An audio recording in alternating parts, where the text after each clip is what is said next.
Please rise for the prayer.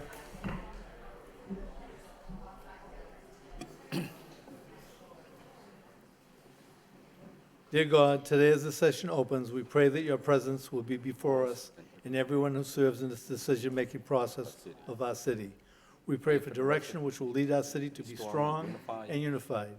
May we continue the legacy of our founders. May we be granted this day the wisdom to make decisions which will be for the good of our city. We also pray for your special blessings on all those who are working to transform our city and make it a better place to live and work. Amen. We'll now turn to the pledge. Pledge allegiance to the flag of the United States of America and to the republic which stands, one nation, under God, indivisible, liberty, justice for all. Thank you. Roll call.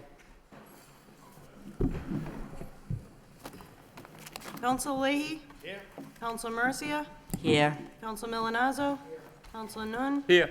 Mayor Samaras? Here. Council Cirillo? Here. Councilor Conway? Here. Councilor Elliott? Here. Councilor Kennedy? Here. 9 present. All right. Before we begin our program, we're going to have several moments of silence. We'll start off with Ms. Councilor Mercia. Thank you, Mr. Mayor. I'd like to offer a moment of silence in darkened chamber for Daniel E. Lamash, beloved husband of Donna Lamash. He grew up in Lowell and was educated in the Lowell school system. He enlisted in the United States Air Force and proudly served his country. He became a police officer for the city of Lowell. Later in his career, he returned to school during his evenings to earn his bachelor's degree from Western New England University. As a police officer, he proudly served the city for 32 years. He was a firearms instructor for the Lowell Police Department, and he was also a member of the Lowell Motorcycle Unit. Besides his wife, Donna, Dan is survived by his 4 children, Katie, Justin, Lisa, and Kelly, his 3 grandchildren as well. He and many friends. We offer our sympathy to his family, relatives, and many friends. He will be truly missed. Thank you. Thank you. Councilor Leahy. Thank you. I'd like to offer a moment of silence for Ms. Cassandra Rodriguez. She's the daughter of firefighter Louis Rodriguez from Lowell. She's survived by her father and mother, Bernarda, her sister Stacy, her brother Nathan Rodriguez, many aunts and uncles and nephews. I'd also like to offer a moment of silence for Maurice Soucy. Maurice Mo Soucy, 85, passed away at his home this week in Lowell. He was a lifelong resident. He was educated through the Lowell schools, graduated from University of Lowell, receiving his associate's degree in 1973. Mo served his country as United States Air Force during the Korean conflict from 1951 to 55. Upon returning to Lowell, he became a Lowell police officer and served for 21 years. He's survived by his loving wife, who they would have celebrated 60 years of marriage this year, Mia Soucy, his 2 sons, Thomas and Stephen Soucy. Thank you. Thank you. Councilor Elliott. Thank you, Mr. Mayor. I'd like to offer a moment of silence in darkened chambers as well for John J. Fuller, who was 77 years of age when he passed away Thursday, March 29th, surrounded by his loving family and his son, John Joe Fuller. He was the husband of the late Reggie Redmond Fuller, who passed away in December of 2012. Jay was born on February 5th, 1941. He graduated from St. Michael's Grammar School, and he attended St. Michael's Church, where he served as an altar boy. Jay was a graduate of Lowell High School, class of 1959, where he met and fell in love with the love of his life, Reggie Redmond. While he was at Lowell, attending Lowell High School, Jay played football and ran for the track team. After graduation, he and Reggie married on April 2nd, 1961, and were blessed with 3 sons. Jay started his career at Courier Citizen. He also worked at Current Landscaping.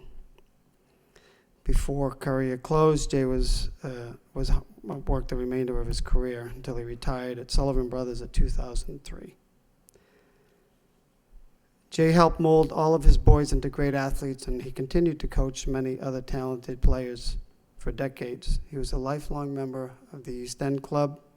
Jay and his wife loved to travel. They spent many summers vacationing at Hampton Beach, New Hampshire.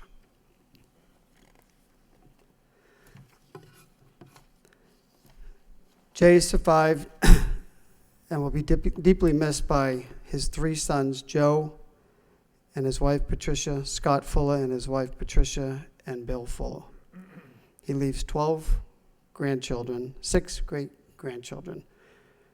Our city lost a wonderful community member and a longtime resident of Centerville section of the city.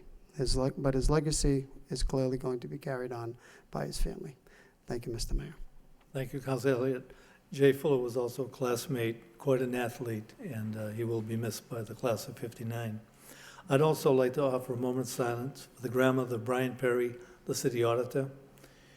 The grandmother is Jean Gillespie Perry, passed away surrounded by her loving family on March 29th. Jean grew up in Somerville, one of 6 children of Charles and Elizabeth Gillespie, where she graduated from Somerville High School in 1948.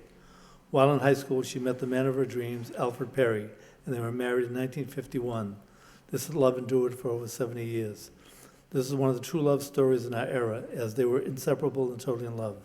They raised their 6 children the early years in Somerville and then in Reading, where they built a home based on family love and faith. The family eventually grew to include 16 grandchildren, including our city auditor, Brian, as well as 16 great-grandchildren. Family meant everything to Jean. Her life revolved around her family, and 10 Spring Street was a regular gathering place. Jean loved her children and was proud of each of them. From Christmas Eve celebrations, birthday parties, which included the Perry signature singing of Happy Birthday, game nights, regular coffee gatherings after church on Sunday, shopping expeditions with her daughters, and picnics around the pool. She was always at the center. Jean also had a talent of making everyone feel extra special. Ask any of her grandchildren, and they would tell you they were Nana's favorite. Funeral will begin at the Coda Funeral Home in North Reading at 10 a.m. on April 10th. Thank you. May we dim the chambers.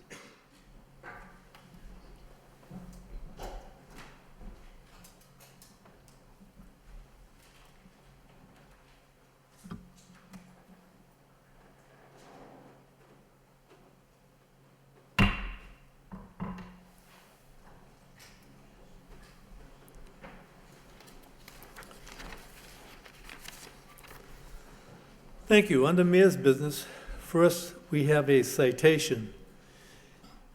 Is Chief Winwood here? Chief, is the young man here? Yes, Dennis? Yes. Come on up to the podium. Thank you, Mr. Mayor. Chief, we have Dennis here. I have a citation for him, but I also know that you have a letter. Could you explain to our audience the purpose of why Dennis is here? Sure. On behalf of the Lowell Fire Department, I'd like to proudly present this letter of appreciation for your bravery and dedication to the well-being of your family during true adversity.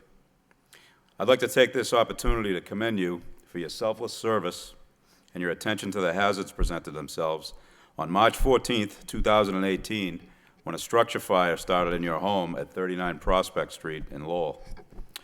On that day, you had the day off from school because of a snowstorm, and you were playing with your dog out in the yard, and your dog noticed, and you noticed, smoke coming from the back of the house. A structure fire started, and without hesitation, with your courageous actions, while your 4 family members slept inside, you and your dog quickly made your way into the home and alerted your family to the impending danger. Because of your heroic actions and ability to react in what is considered behavior only expected of trained firefighters much older than you, you were able to alert your family members, and everyone escaped the home safely without injury. So you demonstrated noble and unwavering acts that saved the lives of your family. You illustrate exactly what the Lowell Fire Department stands for when we advocate for fire safety and the overall well-being of the public. And for that, we are very grateful. Congratulations.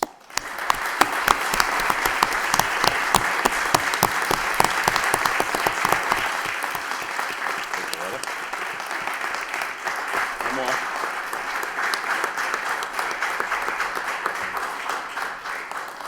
And I've also got a citation. It says Certificate of Appreciation. This certificate is awarded to Dennis Moran Jr. for his courageous and heroic actions while alerting his family members during a structure fire that affected his home on Wednesday, March 14th, 2018. Good job, Dennis. And Thank you, Mr. Mayor. Dennis, I have a citation also. It's from myself and the Lowell City Council. Be it hereby known to all that the City of Lowell and the Commonwealth of Massachusetts hereby offers its sincere congratulations thanks to Dennis Moran Jr. for his heroic actions in alerting family members of danger during a fire at his home. On the morning of March 14th, a structure fire began to break out at 39 Prospect Street. Dennis Moran Jr. acted bravely and quickly to alert family members of the impending danger presented by the fire. Because of his action, all members of the household were able to escape the home safely. Now, therefore, I, Mayor William J. Samaras, hereby offer all the best to Dennis Moran Jr. The entire city of Lowell is proud to honor and give thanks to this distinguished individual for his brave actions on the morning of March 14th, 2018, given this third day of April 2018 by myself, William J. Samaras, Mayor, and all the members of this city council. And if you don't mind, we'd like to take a picture with you because we'd be honored. Come before the rail.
And under Mayor's business, we have one more item to take care of, and that's the Lowell High School Air Force ROTC drill team.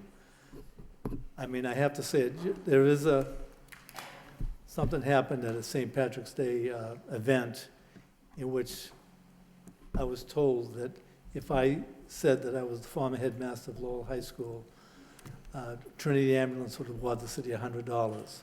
And I'm going to say I'm the proud former headmaster of Lowell High School. And one group that I was always proud of was the Lowell High School ROTC unit. You are the best and are the best. And I just want to tell the television audience that you've brought home the title of the 2018 Air Force Junior ROTC National Champions from the past weekend in a competition in Dayton, Ohio on 24 March 2018 out of 28 teams. This is the first time this award has been won by our school and in this local area. Congratulations, you are the best.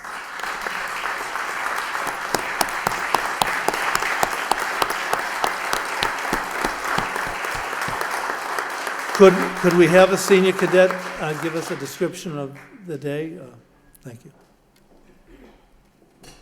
Good evening, Mayor Samaras. I'm Lieutenant Colonel Eileen Ironfield, the detachment head for this wonderful group of young individuals. I'd like to thank you and the council members for allowing us to spend some time with you this evening and be recognized. First of all, I'd like to start with the Lady Raiders. They're Lowell High School's unarmed drill team. They finished third place overall in the Air Force Junior ROTC Nationals in Dayton, Ohio. The competition, as you know, was pretty extreme. There were 28 schools from across the country competing. This is the place that they finished in. First place in regulation drill, third place in unit inspection, second place in dual cadet performances by Cadet Jackson and Cadet Bahati, third place dual with Cadet Peden and Cadet Pitch, fourth place unarmed individual drill regulation by Cadet Chantel Perez. It was an incredible performance by the Lady Raiders. I'd like to also recognize the Armed Division. So our LHS Armed Team, the Red Raider Guard, brought back the Air Force Junior ROTC Armed Drill Championship to Lowell. The Red Raider Guard finished first place overall against these 28 schools, beating the heavily favored team from San Antonio, Texas. The Armed Team finished first place in unit inspection, third place in regulation drill, third place in color guard, second place armed exhibition drill, third place solo routine by Cadet Hong, third place dual routine by Cadet Hong and Cadet Poirier, third place unarmed individual drill regulation, Cadet Ian Kuna, and Armed Captain Tyler Poirier also received the second place Commander's Award. Lowell has always been known as the Mill City. Well, now it's known as the Drill City, thanks to this Lowell High School Armed Team.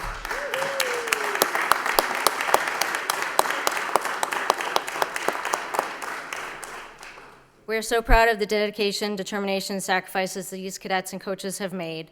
National champions are not born. These cadets and coaches train 12 months a year. I'd like to just take a quick moment to thank those folks that made this journey possible. First, thank you to the cadets for believing in each other. Drill is more than just marching. It takes commitment, discipline, teamwork, and a positive attitude to become Air Force Junior ROTC champions. I'd like to thank Coach Morales and Coach Abar for dedicating their lives to molding our cadets into confident leaders. I'd also like to thank the LHS Junior ROTC Alumni Association, financial donors, parents, for believing in our students and giving them the opportunity to succeed. And I would be amiss by not mentioning Master Sergeant Kevin Casilli and Tech Sergeant David Smith, who have truly made this organization a success. So thank you.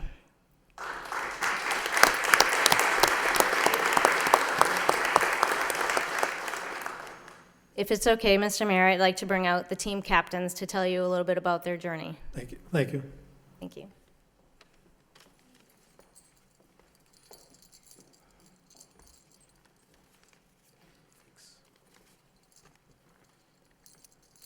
Good evening, Mr. Mayor. First off, I'd like to say, on behalf of the Lowell High School drill team, we thank you for all the support and recognition we have received from this community. This championship is the outcome of countless hours of practice and dedication from an amazing group of students, coaches, and instructors. What many people don't know is how involved this sport really is. From the first weeks of school, we are off 6:30 in the morning till the start of school, up in the gym perfecting every little detail. Then, when it comes close to nationals, we practice even more on the weekends. Next year's team has even set up a schedule for summer practices. So it means a lot to all of us to see all this hard work pay off. But drill is more than just a competition or the medals and trophies. It's a bond we made between friends and, more than that, family. Over the last 4 years, I've been honored to work with these amazing cadets. I've had the chance to watch this team grow into what they are now, and it's been an incredible journey. They inspire me and each other enough to put in the work what it takes to become the champion teams they are now. And of course, all of us owe thanks to the AFJROTC program here at the high school for instilling traits of leadership, perseverance, and not only belonging, but family. Again, we thank you for all the continued support and encouragement for the unit and the team, and we are proud to bring these trophies home to Lowell where they belong. Thank you. Thank you. Thank you.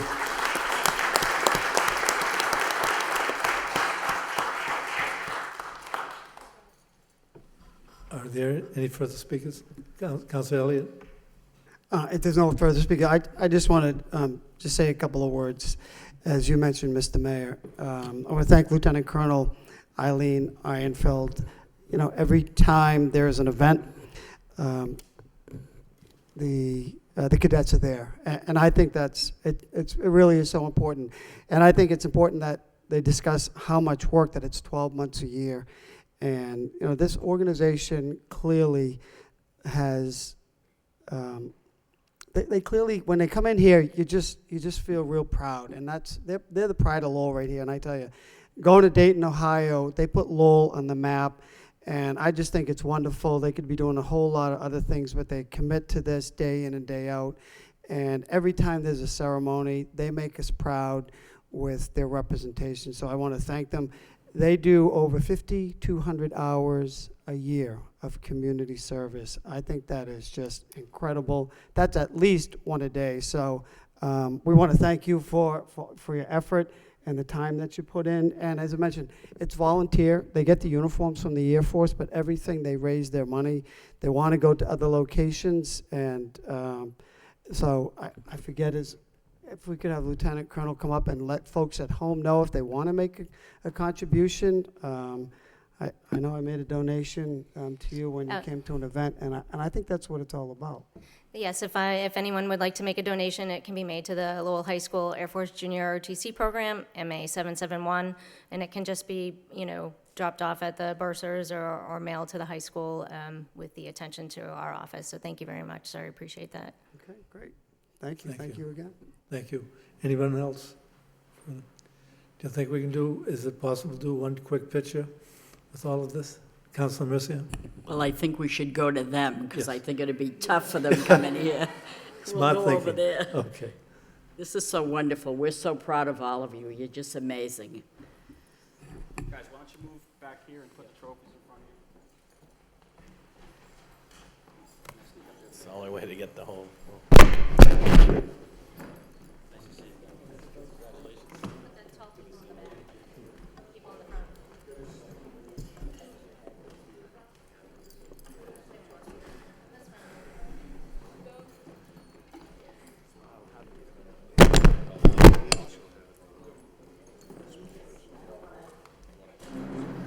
Can you put the?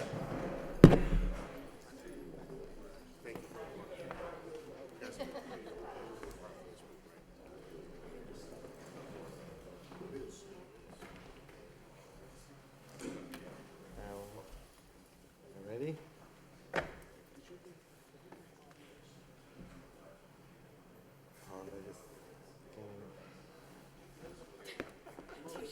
One, two, three, champions. Ready? One, two, three. Champions! There you go. All right, one more. 1, 2, 3.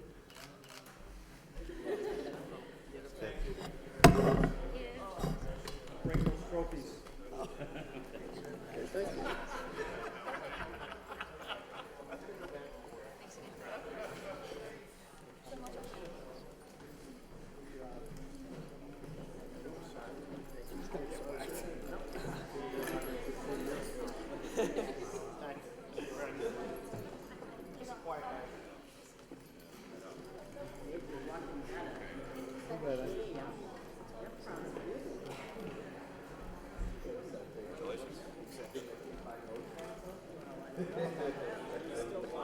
Prospect Street, 39 Prospect. Yo, Rodney's tried to keep me a couple times over here.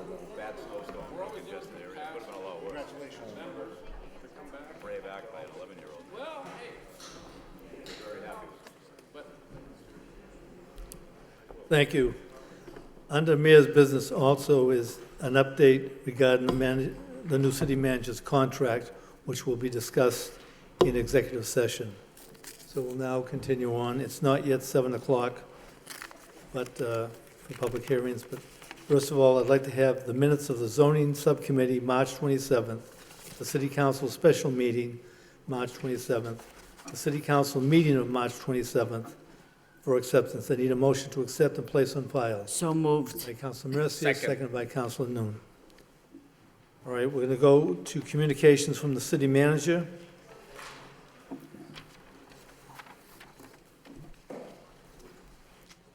Under motion response, additional engineering staff. Any questions?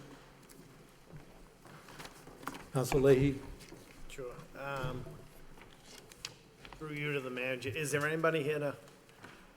No. Oh, all right.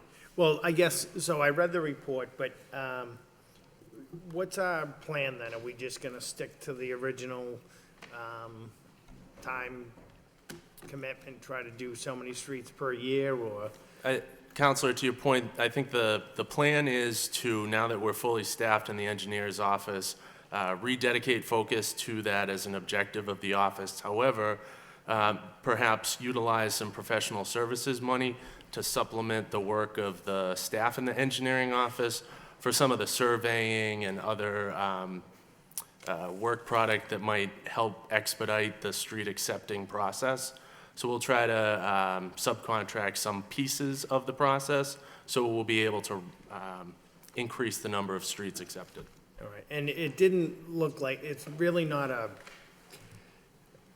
I don't know, it's really not gonna be, say, I don't know, not profitable, but what we'll do is, we're gonna look at the worst streets first, though, get those accepted, and go down the list as far as worst-case scenario to Yeah, they'll the look streets at that the. are better, right? We're not Right. gonna accept the ones that are in good shape, we'll go to the worst ones first.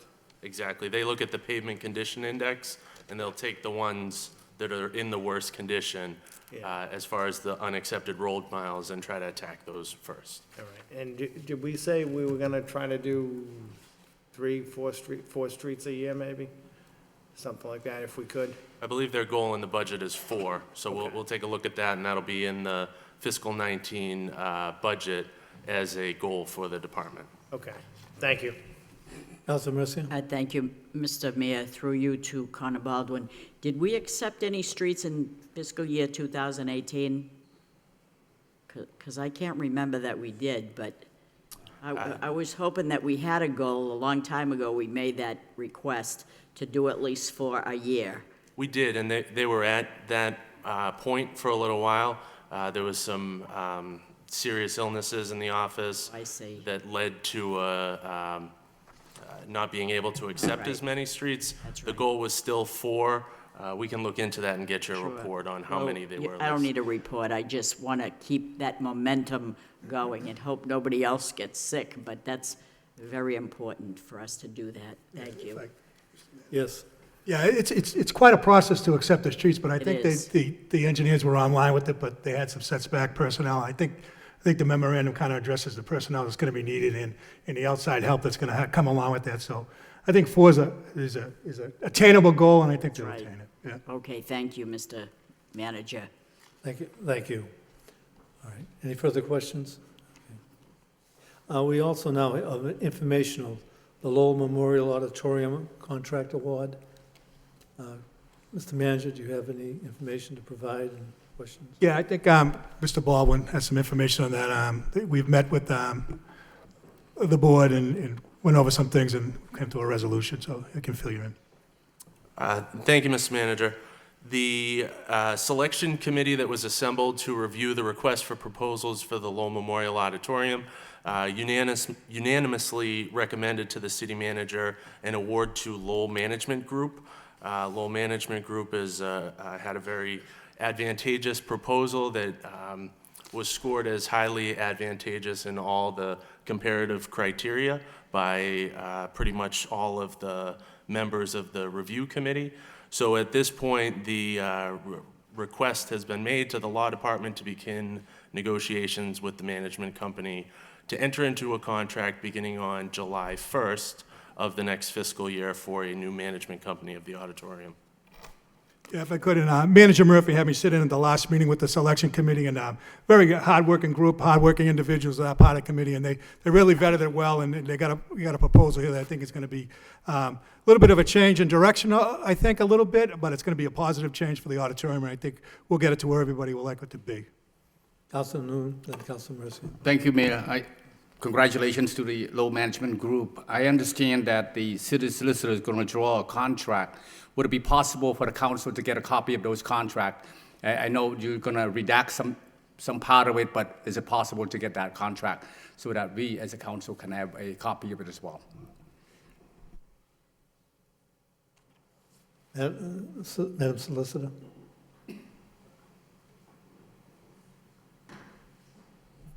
Sure. My understanding is that, given the length of the contract, it would be coming before the council for approval. Thank you. Sure thing. Councilor Mercia, Councilor. Thank you, Mr. Mayor. Oh, wait, then yourself. I had nothing to do with the selection process, but I'm more than excited about them starting because I believe great things can happen. I just have that feeling when you have people like Peter Lally that has been there and knows how to do this because he's done it for so many years with our three amigos. So I'm sure he's well qualified to know the ins and outs in delivering for the city of Lowell and providing good family entertainment at the Lowell Memorial Auditorium. So I look forward to seeing some nights out instead of staying in the house, going out and seeing some great shows. Thank you so much. Thank you. Councilor Conway. Thank you, Mr. Mayor.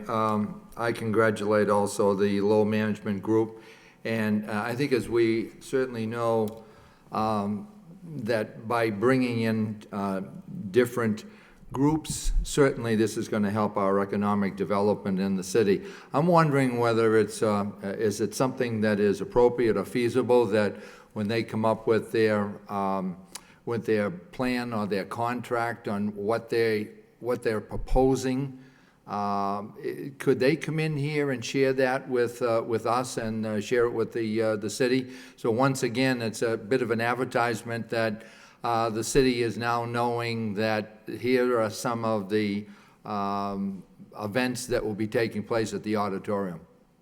Yeah, I don't think that would be a problem at all, Council. I think they'd be eager to do it. I think they'd be eager to tell the city and tell the city council about the directions they have, the plans they have, and the aggressiveness in which they're going to pursue it. Right. So I Whether think it's they'd be more than verbal happy, and I think it's a great idea or that they're coming forward. PowerPoint. Right, thank you. Councilor Kennedy.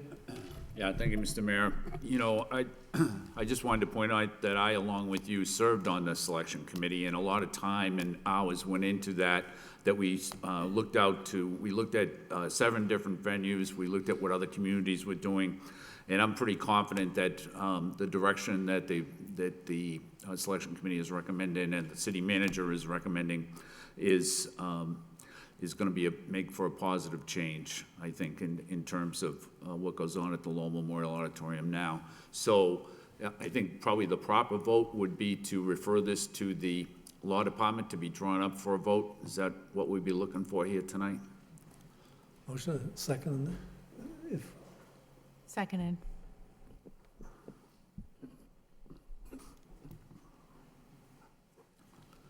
Is that correct? Is that correct? I said with the proper vote, the vote that we would be looking for tonight would be to refer this to the recommendation to the Law Department to be drawn up for a proper vote. Council, if I may make, Council, I think the vote has been taken to do it. I think when the contract is drafted, that's when we'll have them come down and. Well, I guess that's what I mean, is to draw up the contract. Yeah. Yeah. Yeah. So But the that would contract be- wouldn't have to be voted on by the body, but when it's here, we'll put Right. it on as informational and Okay. have them present then. All right, so I would offer that as a motion and also suggest that maybe on the night that we vote on the contract, that might be the night that they could make the presentation that Councilor Conway is requesting. And seconded by Councilor Cirillo. Do you want to read the motion? To refer to the Law Department for a vote and To draw it. recommend that they have the presentation the same time. Councilor Elliott. So I just want folks at home to know this was a public process. We went out for a request for response or request for proposals. And they came back, and there was a committee that was set up that reviewed them. So it was a fair process, and this company, in my opinion, based upon the response and the activity and the avenues that are going to go down will bring more life to that.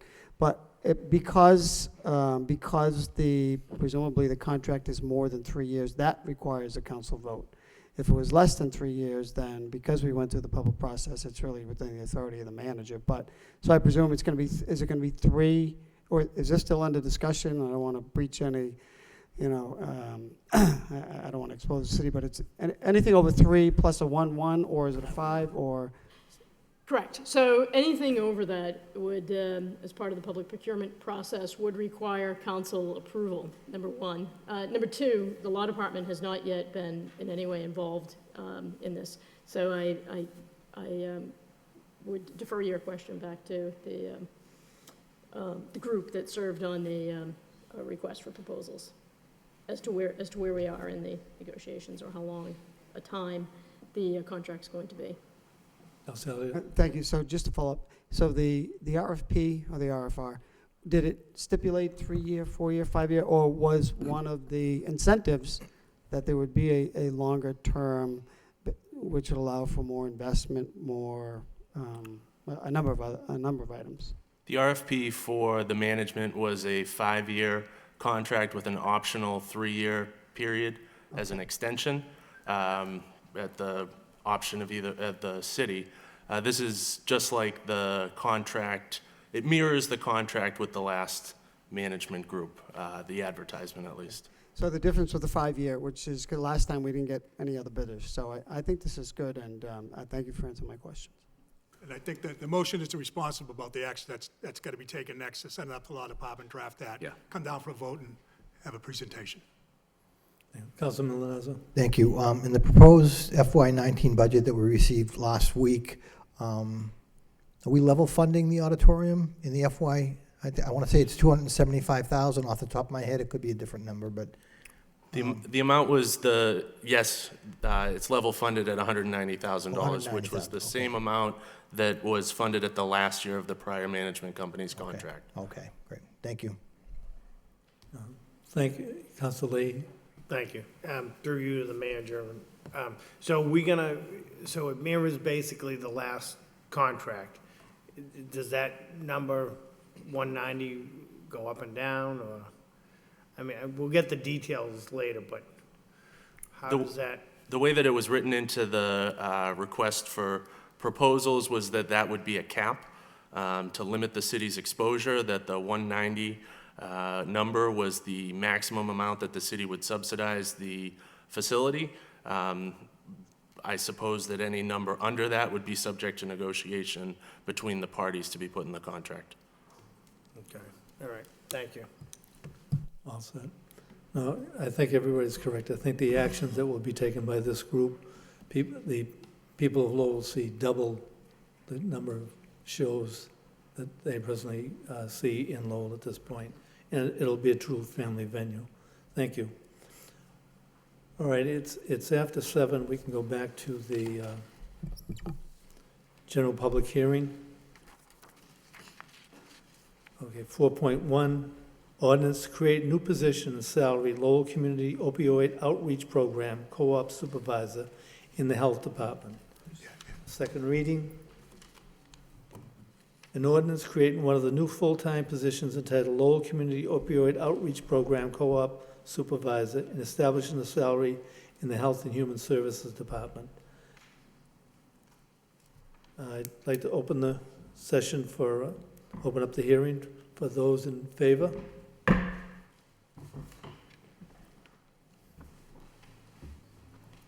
Mr. Mayor, Councilors. So sorry. So I'm Karen Vigru. I'm the Director of the Health and Human Services Department for the city. Maybe I shouldn't have touched that. So I'm here to talk in favor of the co-op supervisor's position. For those of you that have been involved for the last 2 years, the co-op team has been in place. And it started with 3 members, a member from the police department, from the fire department, and a member from Lowell House. And their mission was to reach people who had had a recent overdose in the community and try and work with them to help them navigate the treatment resources in the city. The co-op team has done a fantastic job. They have reached a lot of people in the community that have gone on to receive help through the different resources. We have looked at the co-op team, and over time it has grown. We have added 2 members from Trinity Ambulance, a member from the Mental Health Association, and most recently, through a grant, we were able to add 2 clinical recovery specialists that support the team and the people in the community who are taking advantage of the co-op team and its process. it has grown, and therefore we are at the point where we need supervision, a day-to-day person to advocate on behalf of the team, to work with them, to make sure that they are getting the training that they need, to help work with the community partners that they engage with. So it's really important that we are now 2 years into the process, and we need this supervisor position so that as we create the structure, they have someone that they can go to. This position will be housed within the Health and Human Services Department, but will be co-located, with the co-op team in their new office, which is a great partnership with the Middlesex Sheriff's Office. So that has been a fantastic partnership that has come about. But they will still be reporting to the Health Department for their overall oversight. And if you have any questions, I'm here to answer them. Thank you. Any questions? All right, anyone else speaking in favor? Chief Winwood? Thank you, Mr. Mayor. I would also like to speak in favor of this new position for the co-op team. As Karen said, it started off as a small team with 3 members, and it's become a collaborative effort between many different agencies in the city. The team has grown. They're saving more lives out in the city. They're doing a great job, but they could use some more leadership. Someone that could make a blueprint every morning of what the team's going to do that day. So I'm in favor of this, and I spoke with Chief Taylor. He's in favor of the supervisor's position as well, and thank you very much. Thank you. Any further? Anyone else speaking in favor? That portion is closed. Anyone speaking in opposition? Opposition? That section is closed. Any discussion from the Councilor Mercia? Thank you, Mr. Mayor. I do see them every day. I see them every evening. They do a tremendous job. They strategize. They go out into the public. It's a much-needed position, and we want to save lives. These are the people that are doing it. So this is a very important ordinance. Thank you. Thank you. Need a motion? Yes, Councilor Noon? Just briefly, Mr. Mayor. This co-op organization that they have now is being used as a model throughout the state. They're coming to Lowell to see what's going on, how we're handling it and stuff. This has grown tremendously, and it needs just a little bit more oomph to make it more effective and more efficient. And I think this vote does that. It's funded out of the straight budget. There's money there for FY18, and there'll be a funded position in FY19 as well. I mean, I look at it now, unfortunately, as it's just part of your basic city services, as getting the streets plowed and all that, because it's an epidemic. So it's got to be part of dealing with it for the people of the community on a day in and day out basis. I think, we get a lot of grant help with this stuff on occasion, and I think this vote will help us go out and leverage ourselves to get more grant money to combat the power problem down the road. So. Councilor Noon? I really second the acting managers that is this epidemic really need this kind of collaboration. I'm really happy to see this collaboration, to see the growing of it, and to see someone, the least we can do is put this person in a position so that they can coordinating this great collaboration, because in order to combat this epidemic. So this is a great effort by the city of Lowell. Thank you. Thank you. Any further discussion? Councilor Kennedy? Thank you, Mr. Mayor. I have to agree, through you to the manager, I have to agree with the city manager that it is part of city services now, and it's sad that it has gotten to that point, but it is. But I think that all of us should be proud that the opioid task force has at least has attacked this issue to a point where we have become a model, and where other communities are looking at what we do in order to emulate the attack that we've made on this issue. And I think that we're making a difference. And I've said it before, but I think it's worth pointing out that I think, former City Councilor Corey Belanger and City Councilor Rita Mercier deserve some credit, along with everybody else on that opioid task force, for the work and the time that they put into it, along with District Attorney Marion Ryan and a host of others. I can remember being up at a workshop with Senator Markey, who's also put a lot of time in this back, I think it was last summer. So what,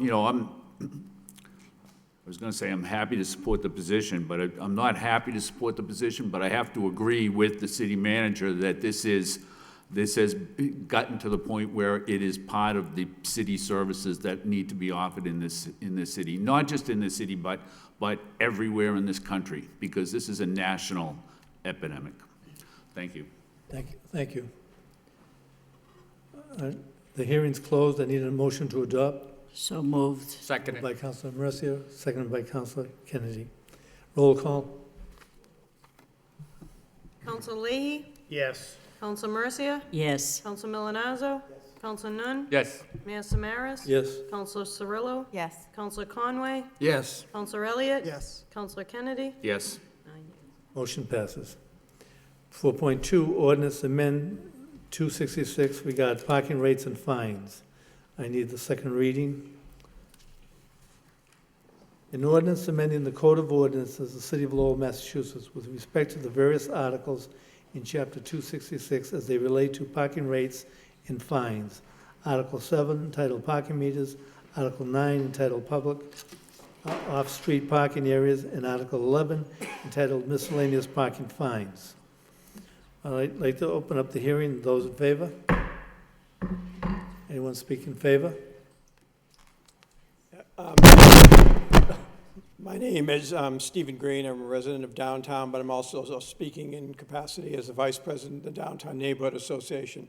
And I want to say we support this proposal. We very much appreciate that the City Council, at an earlier stage of the review of these parking rates, especially as the impact on the garage parking fees. We worked it. It's in a good form now. And it also recognizes the fact that a sort of a slow, steady increase needs to take place. The shock we had was when we went from no parking increases for almost 12, 13, 14 years to trying to get it back up to where it needed to be. So good work. I think one of the important things to recognize is that maintenance is an ongoing and a constant need so that we can protect the long-term investment that we have in the garages. Thank you. Thank you. Anyone else in favor, wants to speak in favor? In favor? Right. That portion is closed. Those in opposition? We have Nick Navin. Oh, sorry. Good evening, councilors. Get up a little faster. Yeah, sorry.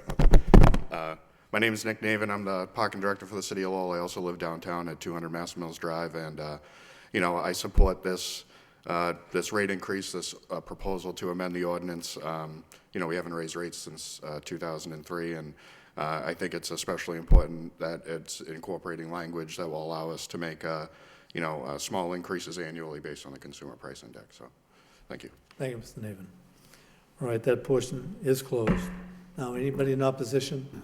Opposition?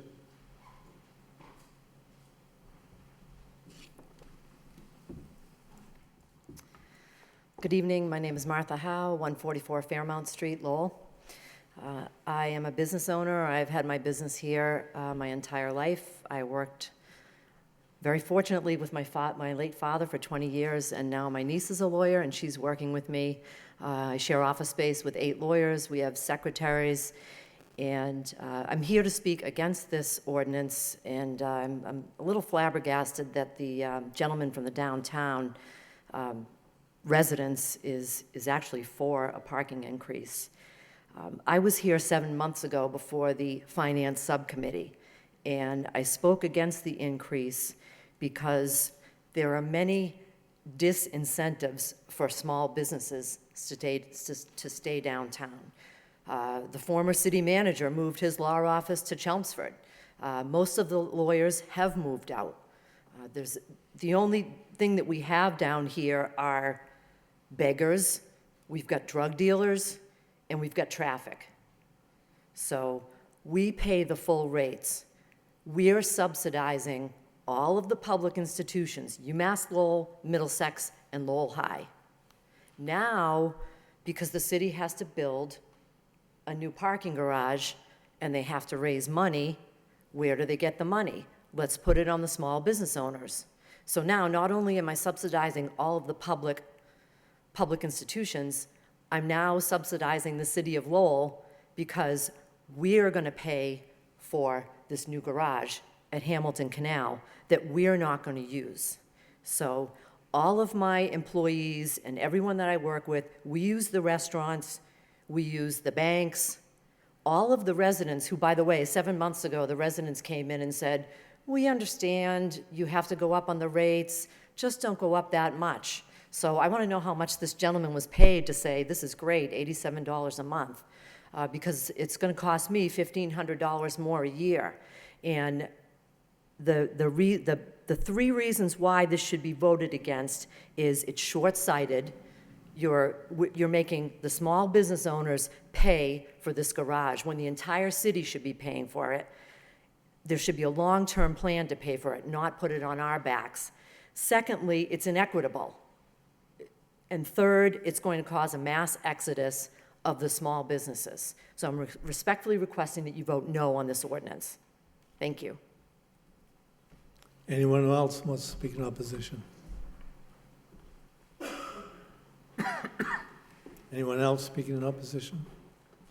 Good evening. I'm Michael Najar. I work with Marcotte Law Firm at 45 Merrimack Street in Lowell. Oh my God, I can't believe I touched it.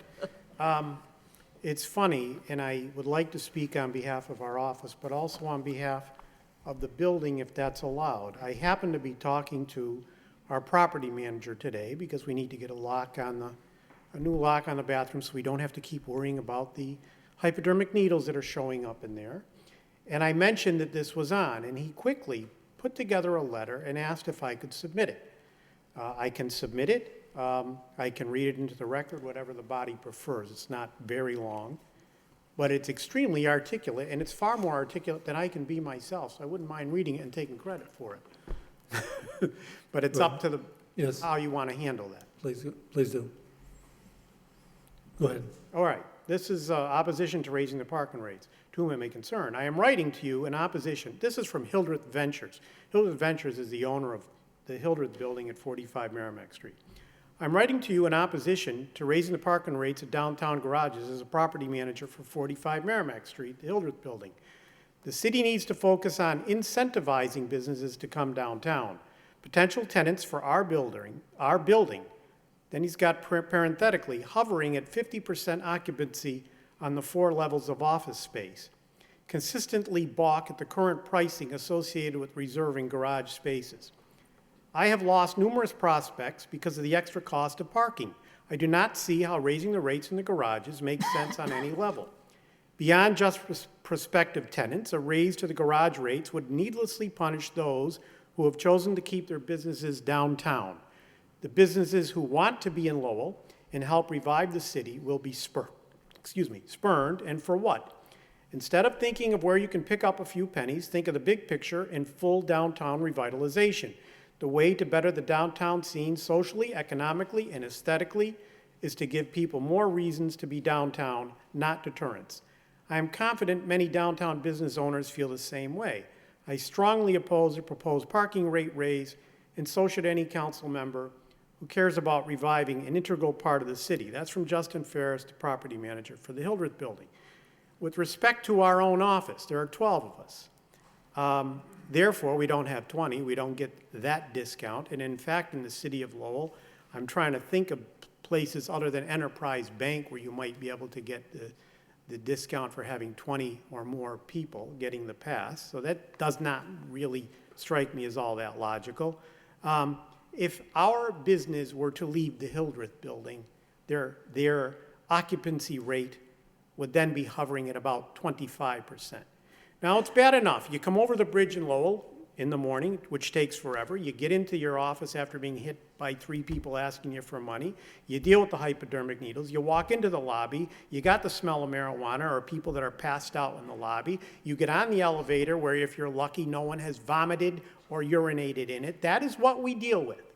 And then you get on the phone, and of course, every time you're on the phone, the sirens manage to go by and echo between the buildings. And, you know, I want anyone who wants to go ahead and give us a disincentive to sticking around to come and spend a week at our office. And I had a discussion with someone earlier today about, well, subsidization. There's something in here where where the Wanalass Tech Building gets 750 spaces, it's $16.75 a space. That's in this. That didn't even go up from the last time. And students get $24. Why are we paying $87 for the privilege of essentially running a gauntlet to come in and do business in this city?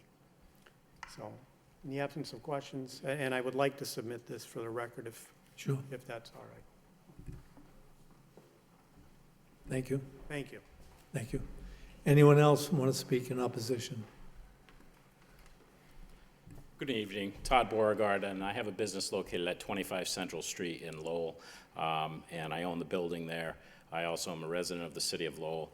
I've had that practice in downtown Lowell since 2006, and then the building sometime, I believe, in 2012. I employ 10 employees, and I believe I have 8 passes or maybe 7 passes at the parking garage. I can tell you as a business person, I have daily contact with individuals that are in the community, other business people, bar owners, restaurant owners, accountants, other lawyers, and we all have the same feeling. We have this feeling that the city is on the cusp of making some great strides. However, the problem is the lack of professionals and the lack of substantial businesses in the downtown area.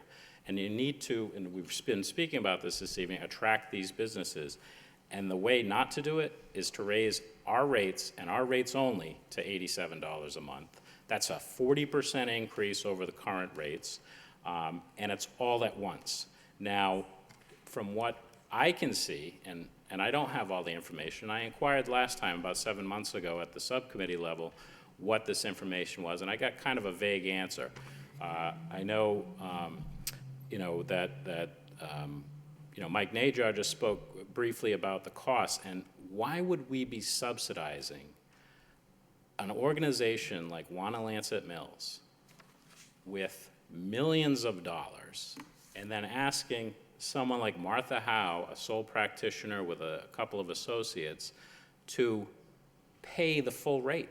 It makes 0 sense. It should be the reverse.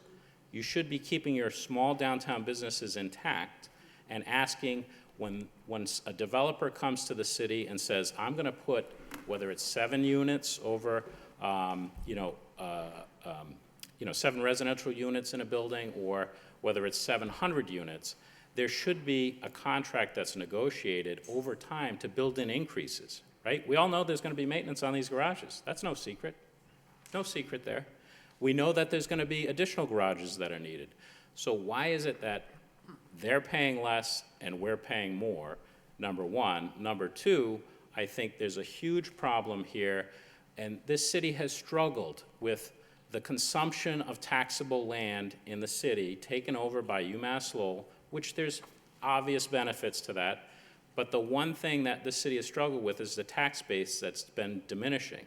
So if I leave, not only is the valuation of the businesses downtown going to go down because my property value goes down, but you also tax me on my personal property in my office. My desk gets taxed, my chair gets taxed, my computers that are 10 years old get taxed, and now you're telling me I got to pay 40% more for 7 or 8 parking passes? It's not feasible.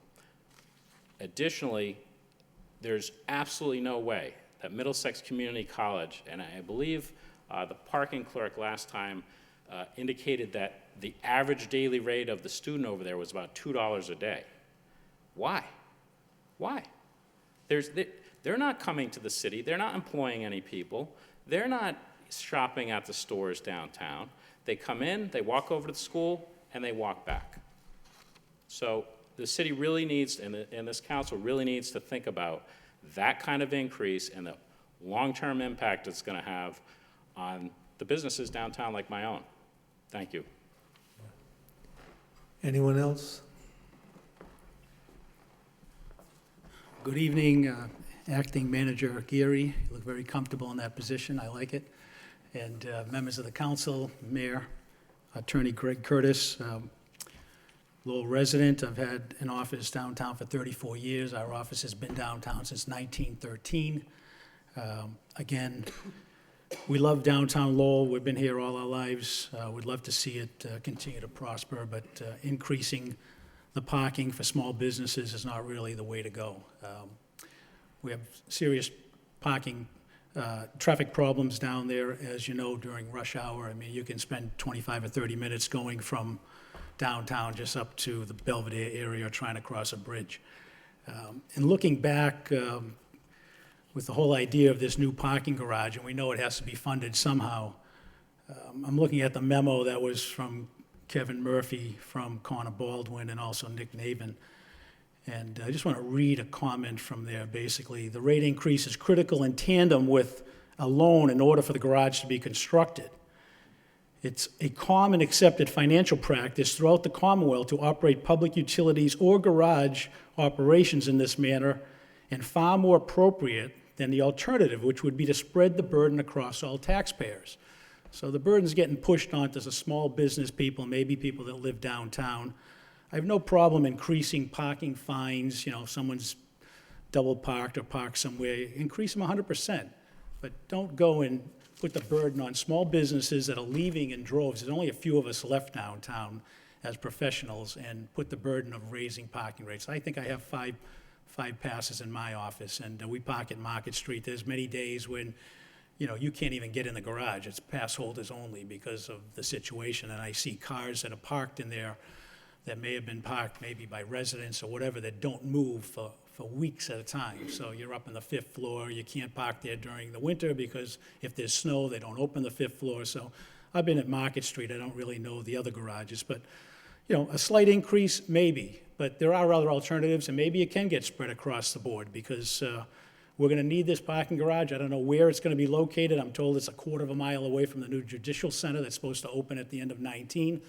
It's going to be difficult. It's going to be very difficult, and that's going to be filled up with people coming from other areas, people that are coming to court, people come to use a probate court, the registry of deeds are all going to be filling up that garage. So we're trying to preserve downtown. We've been downtown spending our money and having people come down there, and we'd like that to continue. But I don't think increasing a rate from $64 to $87 is the way to go, and what's going to happen 2-3 years from now when you come back and you want $102.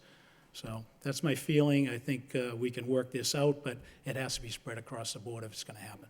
Thank you. Thank you, Attorney Curtis. Anyone else speaking in opposition? In opposition? In opposition? Hearing's closed. Discussion. Councilor Elliott? Thank you, Mr. Mayor. As was discussed, this was referred to the Finance Subcommittee. We did have a discussion relative to the prior proposal. This was the proposal that was sent back and, of course, sent to a public hearing. I'm not willing to support this ordinance as presented. If the body would like to send it back to the Finance Subcommittee again for further discussion, I think the speakers raised valid points at a time where we have a lot of vacant storefronts downtown. The last thing we want to do is disincentivize businesses to leave downtown. We have a very high commercial tax rate assessed on businesses. As one speaker mentioned, we're now assessed personal property. And while I do understand the need, the enterprise fund is solvent till FY21. I am concerned and like a little bit more information from Mr. Navin. Are there varied rates? I do understand seniors, and I support that, but are there varied rates for different organizations, as was mentioned, some at 87, some at 16.75, some are at 24? So this ordinance amendment preserved the discounts that have been in place since 2003, and the brackets are, there's the individual pass card, which is, available at the market rate, which is about, of all the pass cards that we have issued, about 4% pay the market rate. We have a group billing discount that unlocks once 20 or more pass cards are on one bill and paid with one remittance. It reflects a reduced administrative effort, to process those payments and deal with those customers, so we're able to, give a discount. There's a resident discount, so if you're a resident of the downtown, you get a discount over the market rate. And then if you're a resident over the age of 62 or you're disabled, that is living in downtown, there's a discount available to that population as well. And finally, the students of the Lowell High School, they're eligible for discounts. And, it's nothing new, it's just something we've had for quite a while. Okay, but for small businesses, there are varied rates, and to me, that, I don't understand it. I think that should be more consistent. I understand when you're selling block parking spots, but, if members are willing to vote on this, I'm not going to support it tonight. I'd be willing to send it to the Finance Subcommittee, continue to try to get a little bit more of a long-term plan when it comes to this, as well as the funding of that new parking garage. I understand their point. And it does make some sense, but we don't want any more businesses to be leaving. We want to try to attract more back in, and this is clearly somewhat of a financial impediment. So I'll make that in the form of a motion and refer this to the Finance Subcommittee. And I'll second it. Second. Okay. Okay, motion by Councilor Elliott, seconded by Councilor Mercia.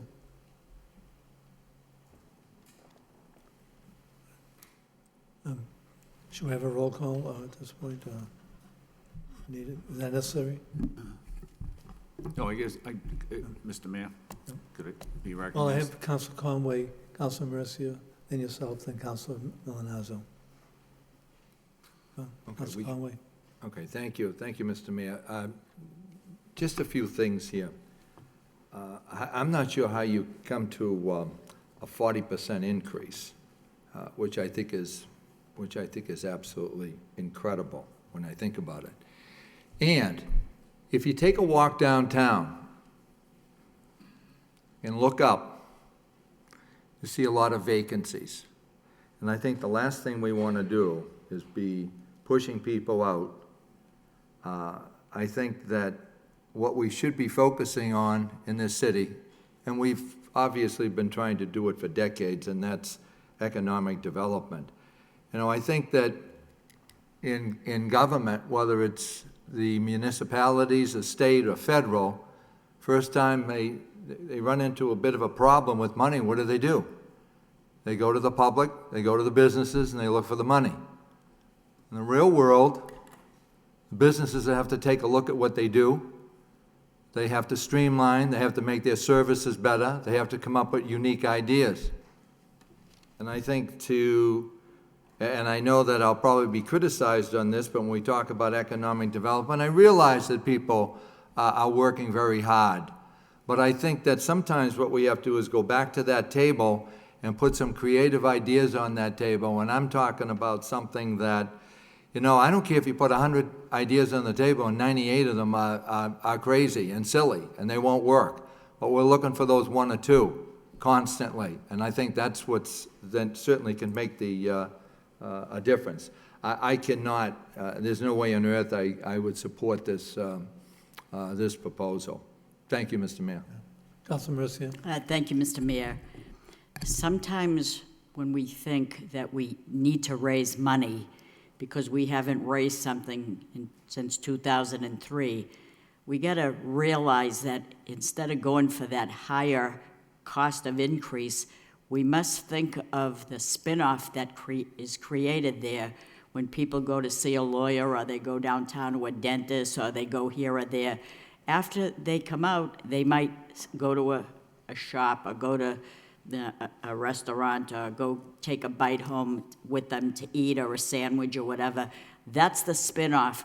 They're patronizing this establishment, trickles down and goes to other businesses as well. So we got to realize that, and I don't want to send people away. So I can't believe that they went up $23 in the monthly pass, $23. I would say, if it would be all right, maybe we could cut that in half and make it from 64 to 74 instead of 87. But when I say that, let's be fair and make it around the whole city, not just downtown. Why does Wanalancet Mills get exempt from the increase? That to me is not fair. And if we're anything, we should be fair in this city. So I'm not supporting this, and I'm thrilled that we're sending it back to the Finance Subcommittee. I'm not saying that we shouldn't increase it, but not to that degree, and not to just some and single out some. That's not fair. That's not what this city is all about, and I'm not supporting it. Councilor Kennedy. Thank you, Mr. Mayor. I will vote to send it back to the subcommittee. However, I don't really understand why it's before us, if it's already been to that subcommittee. In other words, I would expect that when it went to the subcommittee and was studied completely, that what would have come out of the subcommittee would have been a recommendation that would have been palatable to everybody, but that doesn't seem to be the case. So I'm happy to send it back to the same subcommittee for further study, but hopefully what will come back the next time will be better than what comes this time. And once again, I just don't understand why it's here if the subcommittee didn't support it in the first place. Thank you. Councilman Nunez, and then Councilor Thank you, Mayor Samaras. I too will support it going back to the Finance Subcommittee, and I want to thank the downtown people who came tonight to talk on this proposed ordinance change. I know that people have put a lot of time and effort into this, and you talk about Warner-Lancet, they have 750 parking passes, so I think that's probably the reason they're getting that substantial discount. I think that a 40% increase is obviously a rather high increase. The city of Boston, as we all have probably heard in the last couple of days, they're looking at their parking fines, and as Attorney Curtis said, let's look at our parking fines, which are in here, but in my opinion, they could be higher. Instead of $25 for overstaying a meter in Boston, it's going to $40. Maybe I know we're not Boston, but maybe we should go to $35.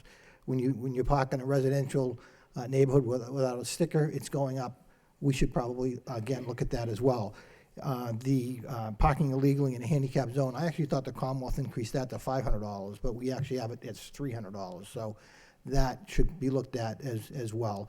And again, at the end of the day, I'm not looking to penalize businesses that have been in downtown for decades in order to pay for another parking garage. There's got to be a better way to come up with the resources that we need in order to build that garage. But again, I think I'm on the Finance Subcommittee, so we'll be looking at this again and bringing another recommendation forward. Thank you. Thank you, Mr. Mayor. Not too long ago, this council hired a city downtown coordinator to help to work with the downtown business, hear their concern or issues.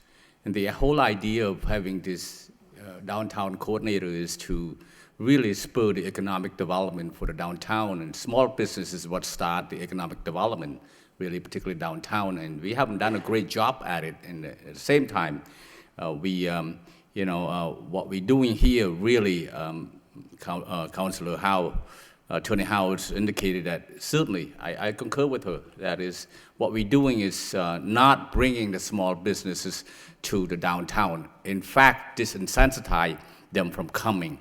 So I know that tonight's speakers in opposition of this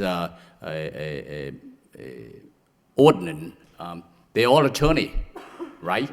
But also, there are those who are small businesses that are afraid to come to the city hall and said, you know what, I bite it. Whatever they raise, that's fine. But they are not fine, because it certainly is going to affect their bottom line. So I like the idea of going back. I understand that this discount formulas date back to 2003. Maybe we need to re-examine this and then and work with the downtown people, and so that they can have input. Should this go back? This should go back to the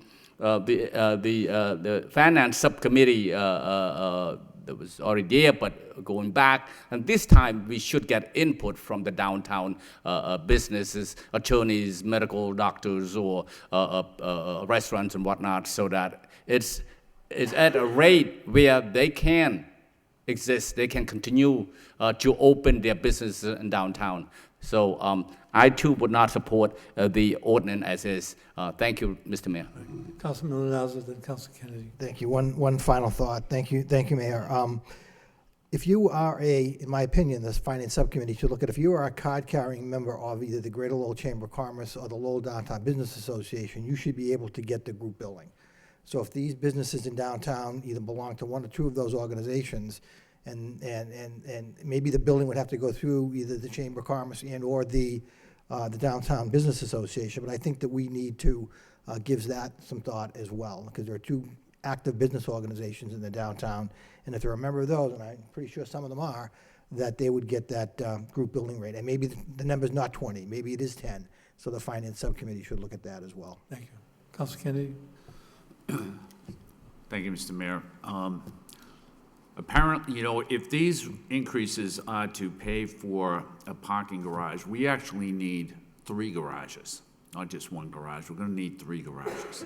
But 1 or possibly 2 of those garages will be in close proximity, walking distance, to the Gallagher Terminal, to the commuter rail. Years ago, the Federal Department of Transportation had money available that was available for grants to build parking garages that were near commuter rails. And I happen to know that Haverhill received money and built a parking garage with federal money. I've mentioned this several times over the years, but I do think it's worth taking a look or investigating with the Federal Department of Transportation to see whether or not that kind of money is still available. It's, the parking garages are estimated to cost $30 million each. We need 3 of them over the long term. And if we can get even one of them funded through the Department of Transportation, then certainly it's worthwhile looking into that as much as we can.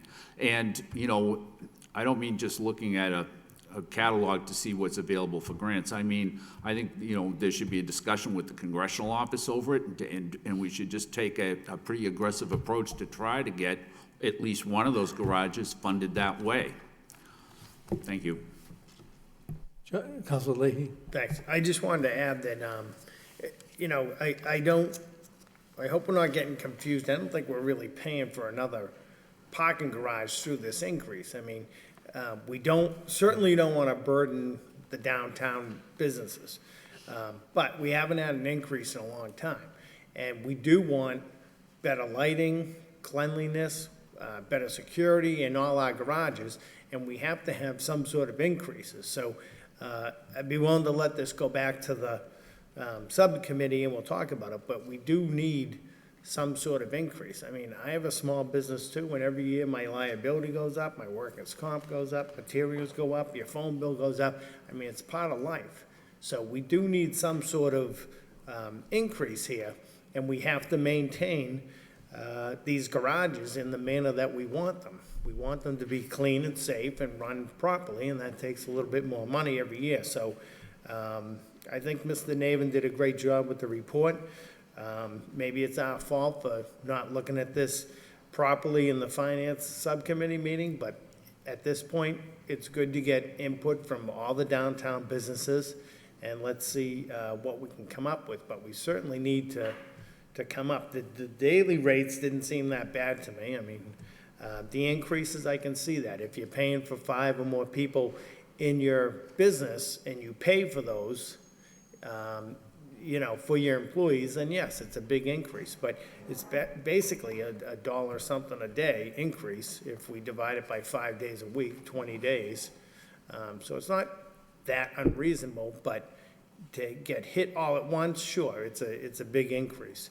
So, let's bring it back and discuss it again. But I really didn't find it crazy. I thought it's an increase. It needed to happen. But we do need to maintain these garages. So, and the public expects them to be clean and safe.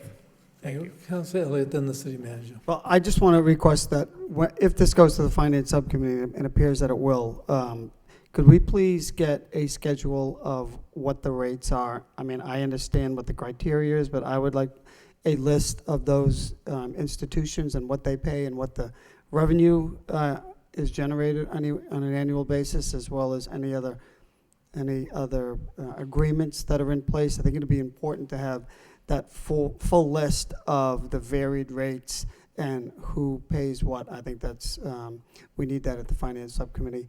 And we did discuss this, and it went back to the manager, and it came here. It perhaps should have gone to Finance, but I think there's lots of work that needs to be done before we bring this back. So, but I think that information is critical as we move forward in the discussion. Thank you, Mr. Mayor. Mr. Manager? Thank you, Mr. Mayor. Yeah, I understand. I hear the council loud and clear about going back, looking some more revisions on this. Understanding, we may take a look at the discounts, take a look at the increasing the fines, take a look at separate funding for the garages and help on those kind of fundings. Because honestly, if we got the ability, and may need some creative funding and creative allocation of money to get 2 new garages, that means we're doing pretty well, I think. That means there's activity and they're warranted, Paying for them is a different story up front and getting the ball rolling. But I understand the business perspective in Lowell. I was one of them, I understand that perspective, running a small business very well. I see these lawyers here. I respect them as lawyers. I got a little shiver in my spine out of fright because I thought I was back in the district court. But I'm not, and I understand. I just kind of look, in my review on this thing yesterday, I looked at it and it says, we have to look at our enterprise fund when we talk about these parking fees. We have to look at our enterprise fund as a business as well, because that's exactly what it is. It runs on revenue and it runs off of expenses, And I think the challenges that were met here are a difficult challenge because fees haven't been raised since 2003. My former colleagues out there, I don't think they're on 2003 fees as we sit here today. I know they're not because you can't sustain a business like that.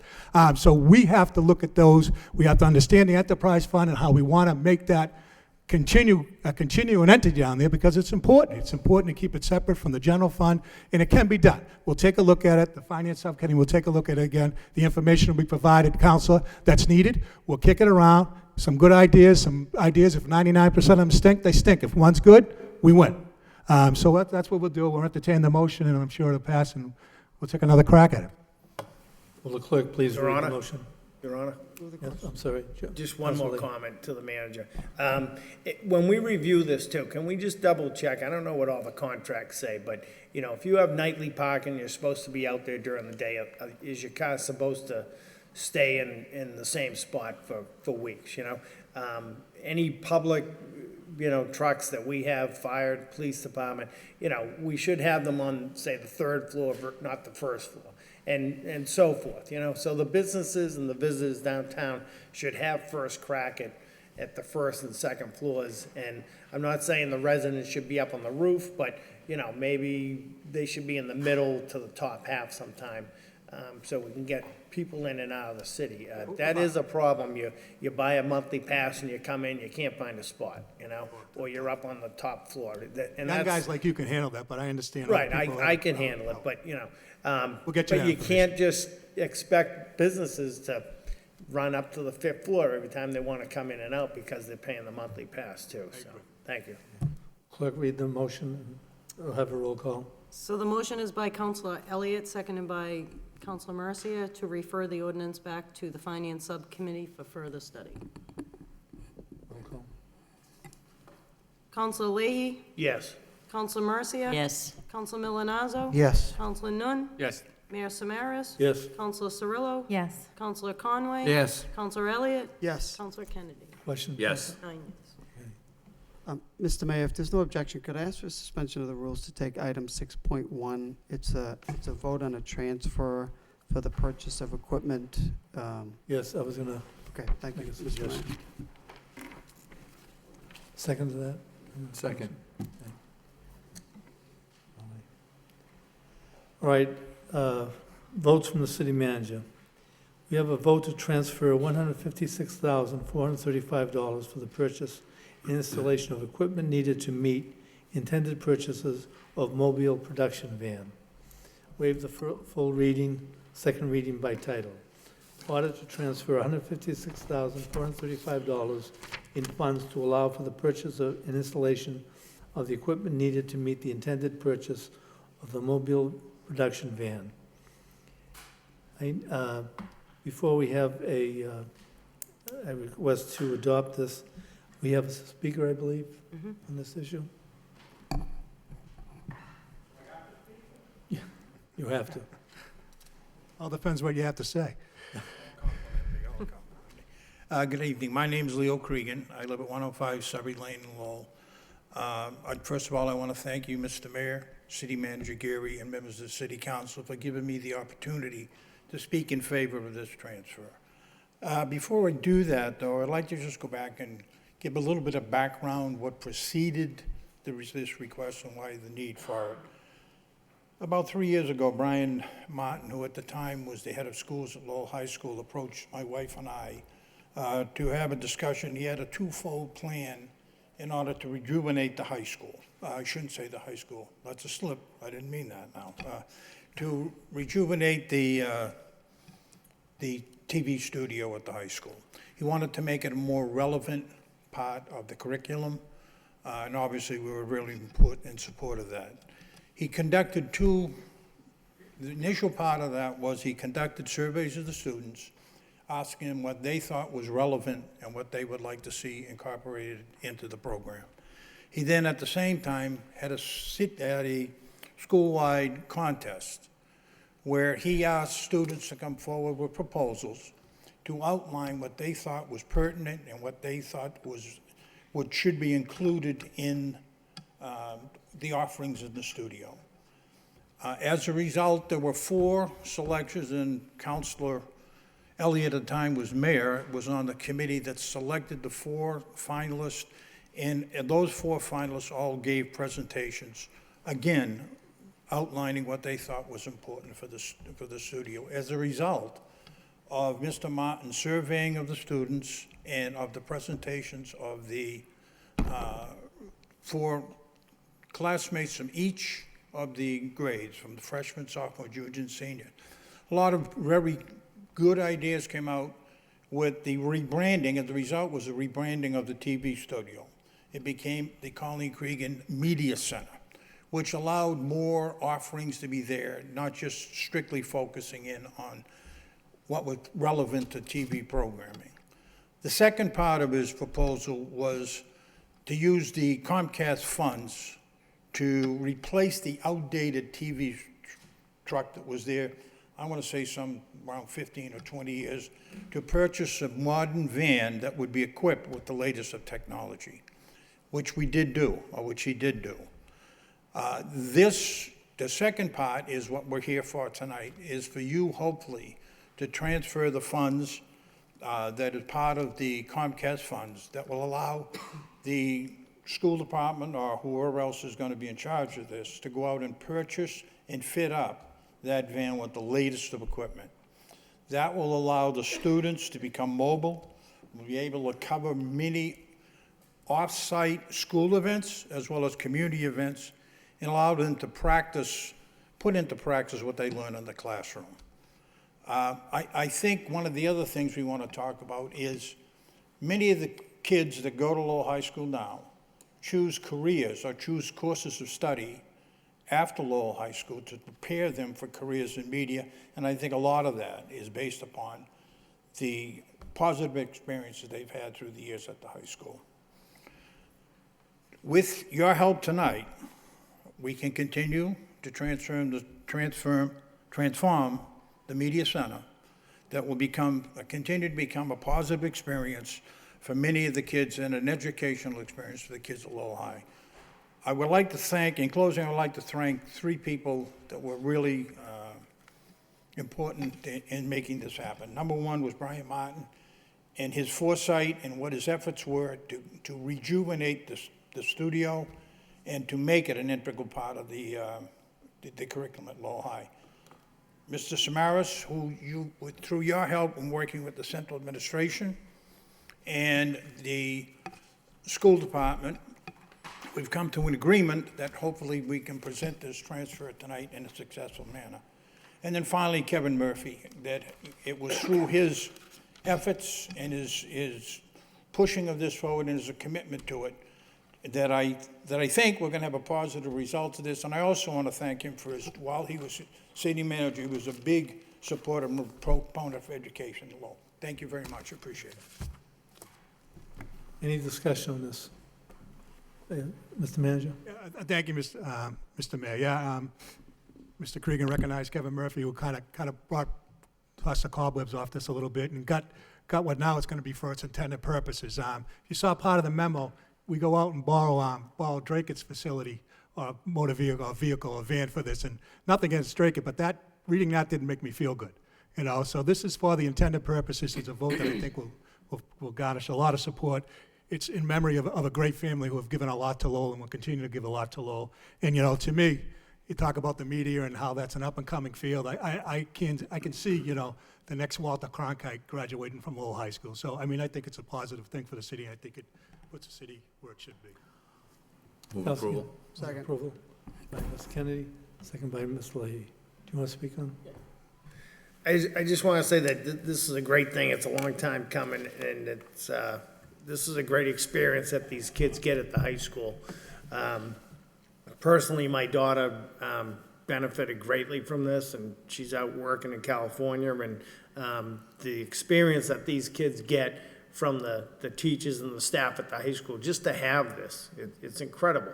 And it's a great lifelong learning tool, and this really is unique to Lowell, and this makes us stand out. So happy to vote for this tonight. All right, the motion was adopted. We need a roll call. Mr. Yes, Councilor Mercia. I thought Walter Cronkite was up at that podium speaking tonight. That's what I thought. Roll call. Counsel Leahy? Yes. Counsel Mercia? Yes. Counsel Milonazo? Counsel Nun? Yes. Mayor Samaras? Yes. Counsel Cirillo? Yes. Counsel Conway? Yes. Counsel Elliott? Yes. Counsel Kennedy? Yes. Motion passes. Could I also ask that we take out of order 5.3? We have a presentation by Attorney Sandman regarding the class action opioid lawsuit. So move. Thank you. Second by Ms. Conway. Mr. Sandman, I apologize you had to wait so long, but thank you for. No problem. Important business before the city. Thank you, Mayor. Thank you, members of the City Council. Thank you, the Law Department. I've been dealing with both Christine and Rachel on this for quite some time. They've been exceedingly helpful and impressive.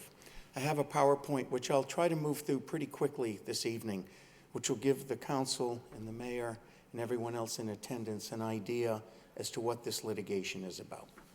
So my name is Richard Sandman. I'm an attorney in Massachusetts, been practicing for many years out of Malden and around the country, actually. I am part of a consortium that we formed probably about 9 months ago called Massachusetts Opioid Litigation Attorneys, MOLA.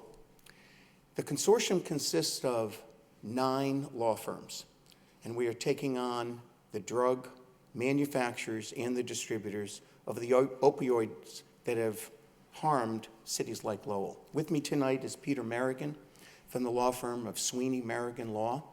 They are in Boston. Pete's dad was Judge Thomas, or still is Judge Thomas Merrigan, was a judge in the district court in Greenfield for many years and served on the Governor's Council. The other local firm is Koppelman and Page. They're very well known in Massachusetts for municipal law, and they're in this to help us with issues that involve some of the municipal questions that come along. They won't be part of the litigation team or the discovery team. There are 6 national law firms that are involved. The national law firms, come from Dallas, Barron and Budd, from Pensacola, Florida, Levin Papantonio, and there are several others as well. So if I can get this going.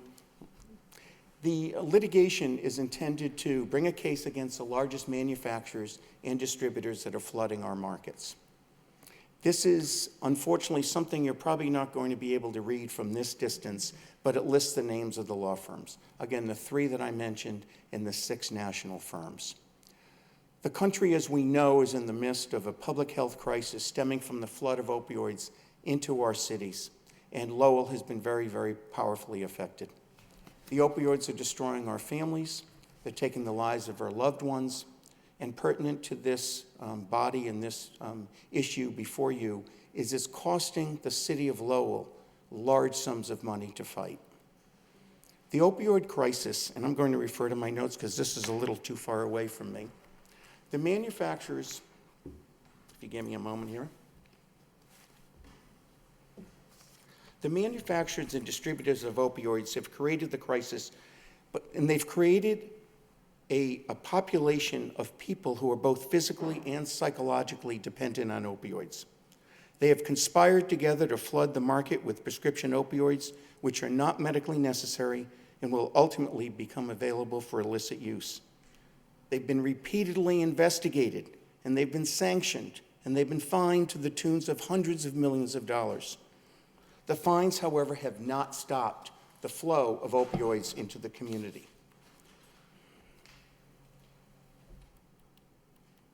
Our claims are against the pharmaceutical distributors and the manufacturers. They are not against doctors. They are not against pharmacies. To give you just a little bit of background, there's an opioid distribution system that's in effect that goes back to 1979 under the Controlled Substances Act. A closed system was created so that manufacturers could not sell directly to pharmacies. They established a middleman, and that middleman was really supposed to be the gatekeeper. They're the distributors, and they were supposed to be gatekeepers to make sure that illegal or unusually large or suspicious orders did not flow into communities. Under this act, they became legally responsible to investigate and report suspicious orders. Unfortunately, they have failed to do so. Starting with the distributors, there are what we call the big three: McKesson Corporation, AmerisourceBergen Drug Corporation, and Cardinal Health. Now, I don't know if you can, again, this is a little far away to read, and I'll be happy to share this with any members by email or by hard copy. But these companies, these three distributors alone, are Fortune 15 companies, not just Fortune 500 companies. McKesson is number 5 on the Fortune 500 list. I think they might just be behind, maybe something like Google or a household name, Walmart perhaps. Their billings or their revenues are $192 billion a year. AmerisourceBergen, number 11, $146 billion. Cardinal Health, $121 billion, for a total of $460 billion per year. Now, these aren't all from opioids. I recognize that. But a significant portion of them are. The distributors have abused their privilege by shipping these massive quantities, and they breach the standards that are part of the very act that they helped create. The manufacturer defendants, some of them are household names, some of them are not. Purdue Pharma is very well known. Janssen Pharmaceuticals, Teva Pharmaceuticals. Just highlighting those three, they're the manufacturers of OxyContin, oxycodone, and fentanyl, all drugs that are harming the children and the adults alike in our community. The manufacturers have downplayed the risks of opioid use, abuse, and addiction that have been caused by overuse. The manufacturers are under the very same legal duty that the distributors are under to report suspicious sales. Before the 1990s, opioids were primarily used for short-term acute pain. The use of opioids for chronic pain was actually discouraged, but the manufacturers touted the benefits of long-term opioid use.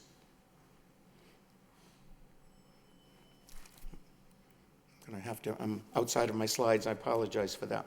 Over time, the manufacturers have downplayed the risks of addiction, created and promoted the concept of pseudo-addiction, claiming that there's no such thing as addiction, that you treat opioid problems or addiction with more opioids, something that is completely nonsensical to us.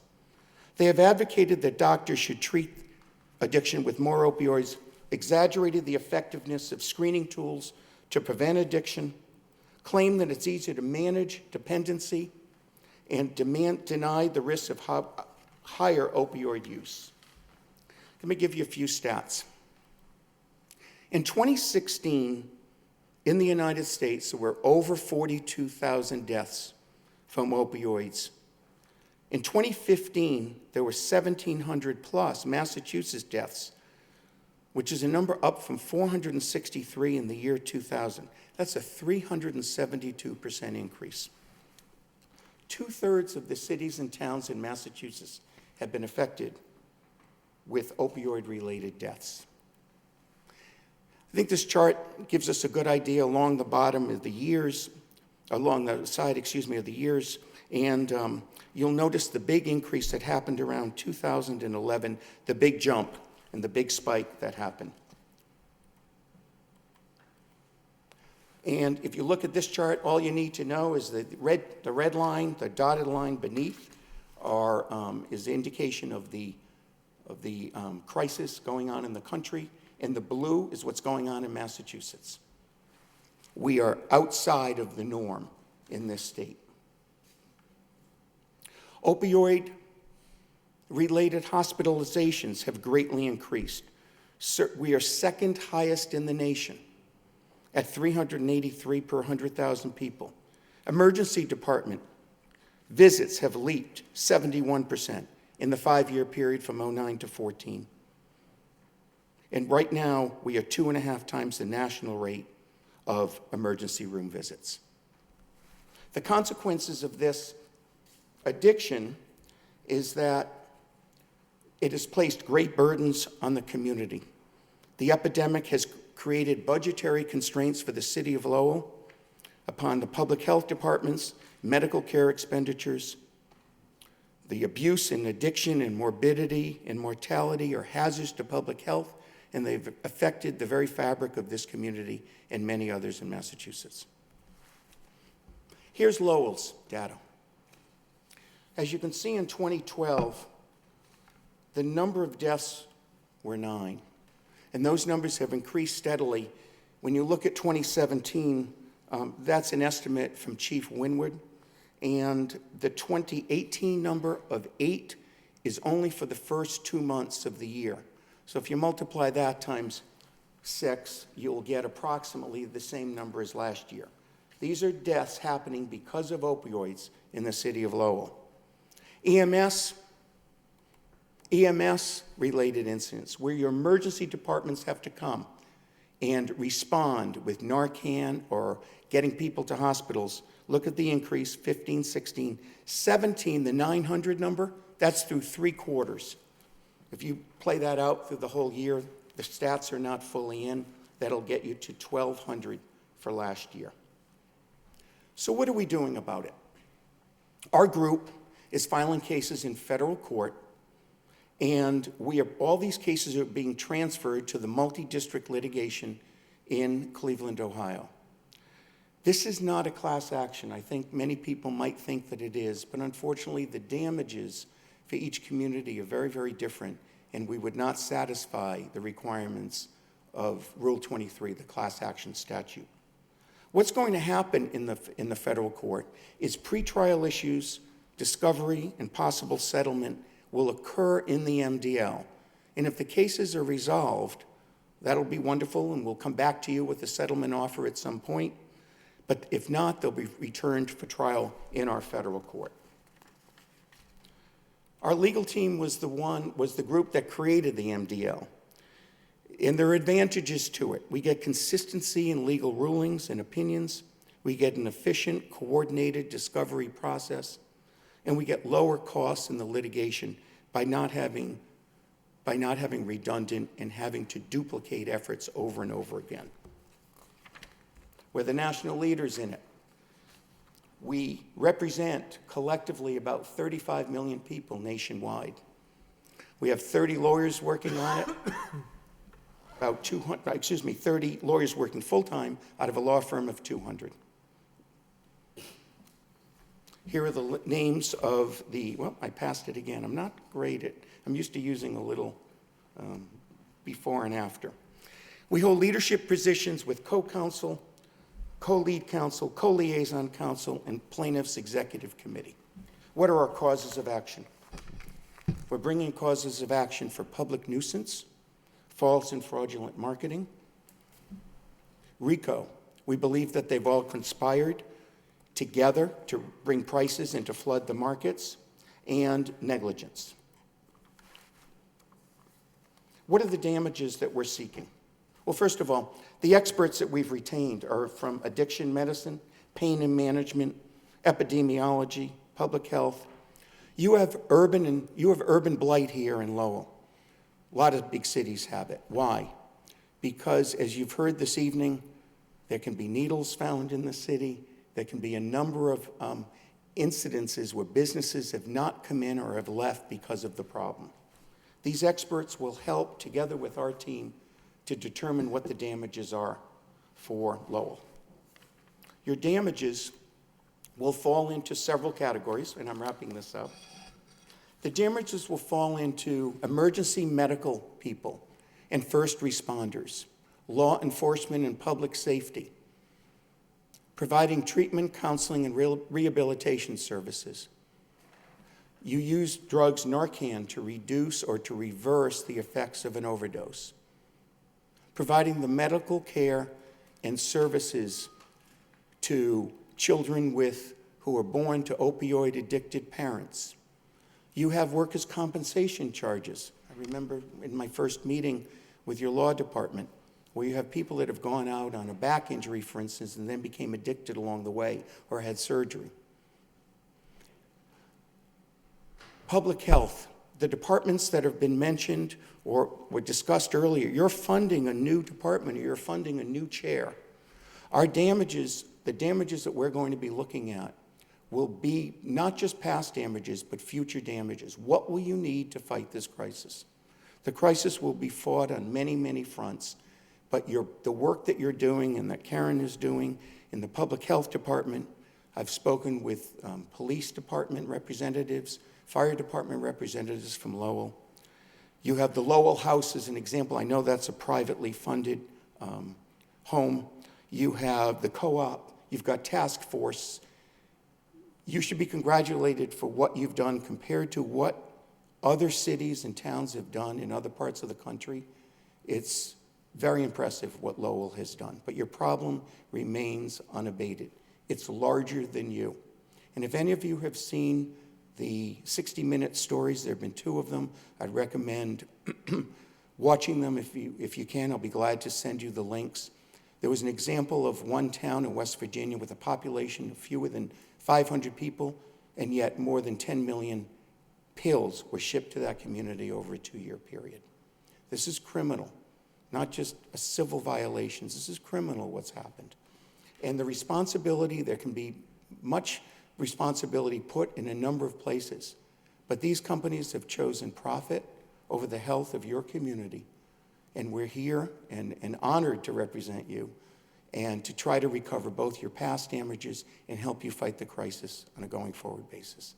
Thank you for retaining us. I'm sorry I stumbled a little bit with this, but No, thank you for used to this, using a different, for this information. But mechanism. will you keep our law department up to I'm sorry? speed? Will you keep our law department up to speed? with Very this much so. They're very active. Rachel has been very active in working on the complaint. We anticipate filing that in the next week or 2. All right. We have Councilor Kennedy, Councilor Elliott.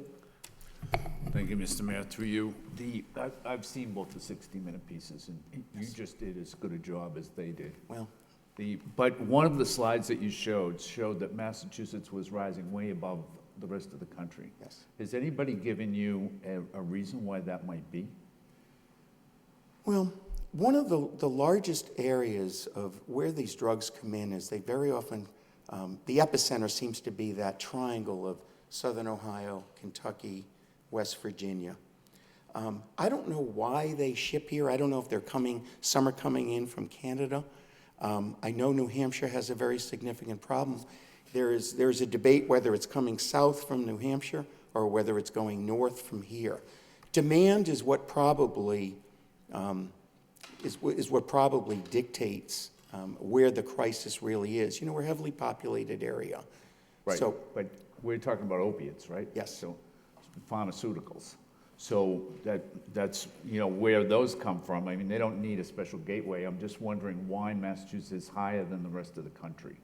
I think I'm we've not got expecting you to know that, but I figured maybe in your research. Well, I think we've got a very concentrated population in a small area, I think is one. I think, some people say, well, why aren't you bringing something against the doctors? The doctors are writing the prescriptions. I don't want to put it on the, we have a very hallowed medical community here in the Massachusetts area. I've had 3 surgeries at Saints and Lowell General. We've got great hospitals here. But, so I don't know if it's at the feet of the doctors or not. I don't know if Co-Counsel, if Pete, if you have any sense as to why the problem is particularly bad here as compared to other areas in the country. Sure. So again, my name's Pete Merrigan from Sweeney Merrigan Law. One of the pieces of information that we are seeking through this lawsuit is something called the ARCOS database. It's a confidential database that's held by the DEA, where every single opioid pill that is sold is recorded. So some of the stories you hear in 60 Minutes or out of West Virginia are because a very hardworking journalist got access to some of that information. The judge in Cleveland recently issued an order providing some, not total, but some access. And so with that, we're going to, in time, gather some information about what is actually coming into our Massachusetts community, whether it's coming into Holyoke, whether it's going to Springfield, whether it's coming to Lowell, whether it's going to New Hampshire. So I think that is a very real question, and I think the population base is definitely a significant part of it, but I think there's more to the story here, and I think that's a big part of what this litigation intends to discover. Okay. In addition to the two 60-minute pieces, there was a, and maybe it was 60 Minutes, but I don't think it was, but they focused on Montgomery County in Alabama. And that whole county is just devastated by this, much worse than I ever thought Massachusetts was. So I was just surprised to see that slack, because, you know, if you saw the piece on Montgomery County, you'd think, well, we're doing pretty good compared to them. They're just like, they got slammed. But that graph tells you something different. Yeah, and it's shocking. It's shocking that communities with such small populations would have such demand. Obviously, the drugs cross over into borders. What is here in Lowell may have started in Lowell and may have started in any number of another community. So it goes, the drugs flow from one to another. I think a lot of it, I know I mentioned knee surgeries, and my son had several knee surgeries and sports-related injuries. The prescription, you're prescribed very often, and many people can attest to this, many more pills than you probably need, and that's going to change. It's already changing. Yeah. You're seeing doctors now, just because, I think because of this litigation, cutting back on prescription rates. And you are, as I mentioned earlier, about the failure to report the suspicious and the fraudulent, you know, the large amounts. They're reporting. They went from no reporting or reporting twice a year to reporting thousands of times a year. I think it's the pressure probably brought by this litigation. So our hope is that we will move through discovery. We will keep the city very much involved and the law department involved. And we hope there's an opportunity where there's settlement. We're going to look at, again, I'll be happy to share the slides with anyone, but the categories for damages fall. There are several categories, and all the money that you have spent and will need to spend is what we're going to look to recover. Okay. I, for one, would like a hard copy of the PowerPoint if Glad you get it. Thank you. I should I get it through the law department, or I can get it through the city managers? Sure, if you email it to us, we'll distribute it to the council. Thank you. Councilor Elliott? Yeah, I think it was a very good presentation, something that I had filed a motion in February 13th to join this series of lawsuits with other communities, and I know the law department had been working on it, but I think the most compelling statement was that these companies, these manufacturers, were downplaying the risks for so long. And, you know, the damage is done, and the statistics are staggering. And the magnitude of this problem we have been dealing with for years now, and I think it's time for them to pay. The costs that we have to have absorbed and continue are significant, and those that are responsible for it, like anything else, those that are responsible for it must be made to pay. So I'm glad we're moving forward with this to join communities across the country to get the resources that we will continue to need. I mean, the effects of this epidemic are going to be far-reaching for great lengths of time. So good work to the law department and with so many other attorneys pursuing this, and we look forward to getting updates on the progress, and I don't know if we can get them quarterly, or what the time frame is, but I think it's important that we're joining this. And wonder if we could hear from the solicitor, Mr. Mayor. I was just going to say that it was a very good motion, and it is encouraging when that happens, when the administration is working on the same thing that's coming in from the council. And as to the updates, I would just turn that over to Rachel. She'll be working with the council on it. Yeah, we'll discuss with Attorney Sandman. It may make sense to update when a particular event happens as opposed to having, a schedule set, but I think we could do it at least every quarter, and, if something significant happens, we would bring it to your attention sooner. Yeah, I think it'd be important, quarterly, or even, just getting updated on a number of communities that join this multi-district litigation. Yeah, we could get you that. Yeah, we can get you that right away. Thank you, Mr. Mayor. Council Conway, then the city manager. Thank you. Thank you for the presentation. I just have a quick question. The opioids, when some of them might be phased out, are these pharmaceutical companies then developing another one that's very similar and then pushing it through and getting it accepted? This is I read that somewhere just recently. I can't really comment on that. I can tell you that we acknowledge these are legal drugs. And when they're distributed legally, or had they been distributed legally, we wouldn't be standing here right now. I think the confusing part that I have is that I think the doctors are probably, as you said, that's not the group that you're going after. I mean, they're very careful on how many pills are given. I just had knee surgery myself. That's why I had to get up and take a little walk around. But I know that they obviously limit the amount. And the question I have is, where are all these pills, the opioids, actually coming from? And I know that's probably a very simplified question, but I mean, if the doctors are only coming up with so many, giving you 30 or whatever it may be, why are people and how are people getting their hands on so many? Well, I think there had been overprescribing for a while. Right. I think that they come in maybe from other communities. So if the demand is driving it. I'm sorry, other communities?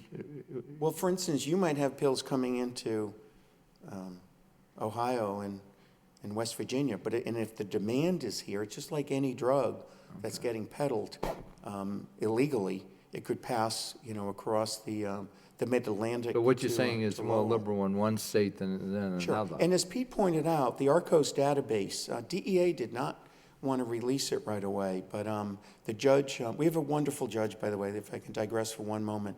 Judge Polster, we've drawn a very good judge in Ohio for this litigation. He started off by saying, I want all the parties together to start talking about settling the case. Now, that's kind of hard to, we're moving mountains here, and it's hard to get that kind of agreement early. But he has made his desires known that he is not going to let this go for many, many years. He will let limited discovery occur. There will be an exchange of documents. There will be some depositions.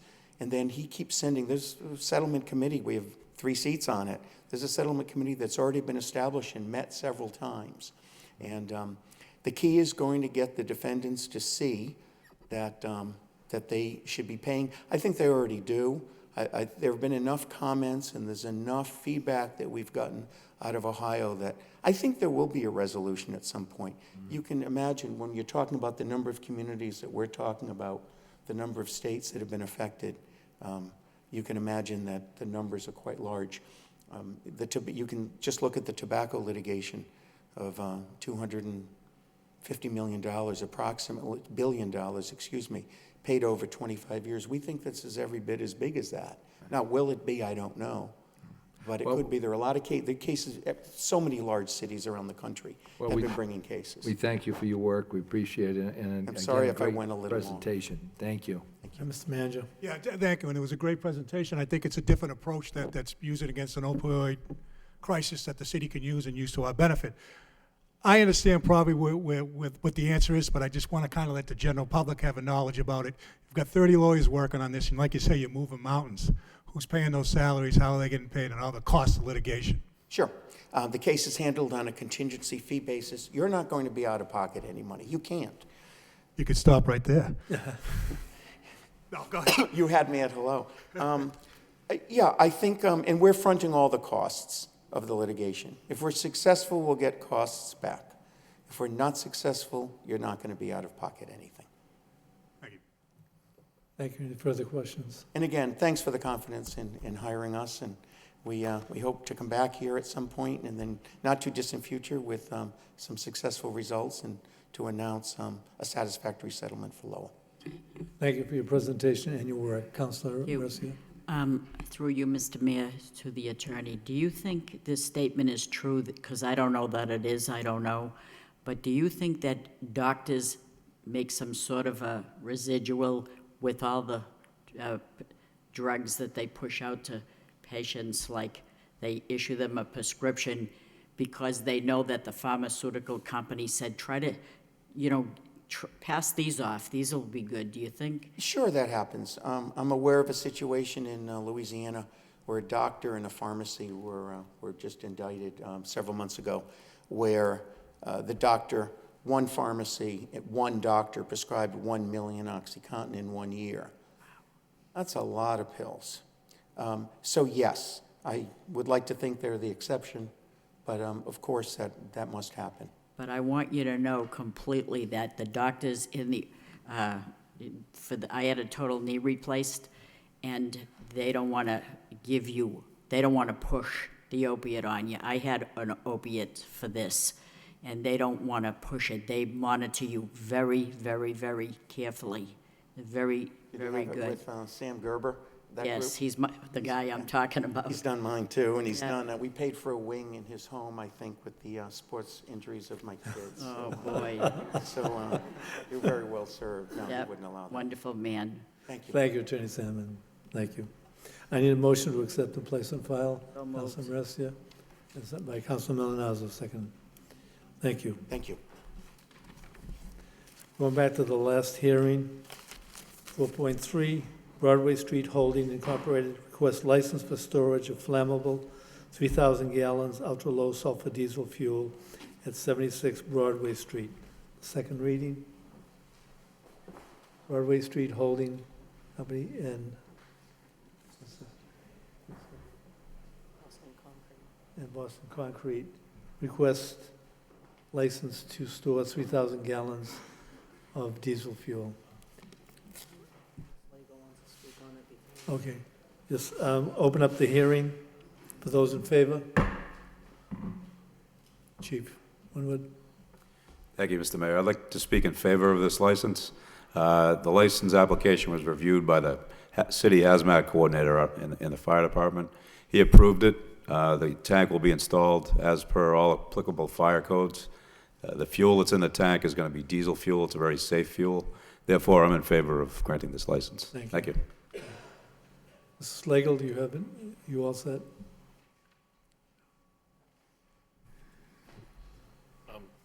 Thank you, Mr. Mayor. Wake us up.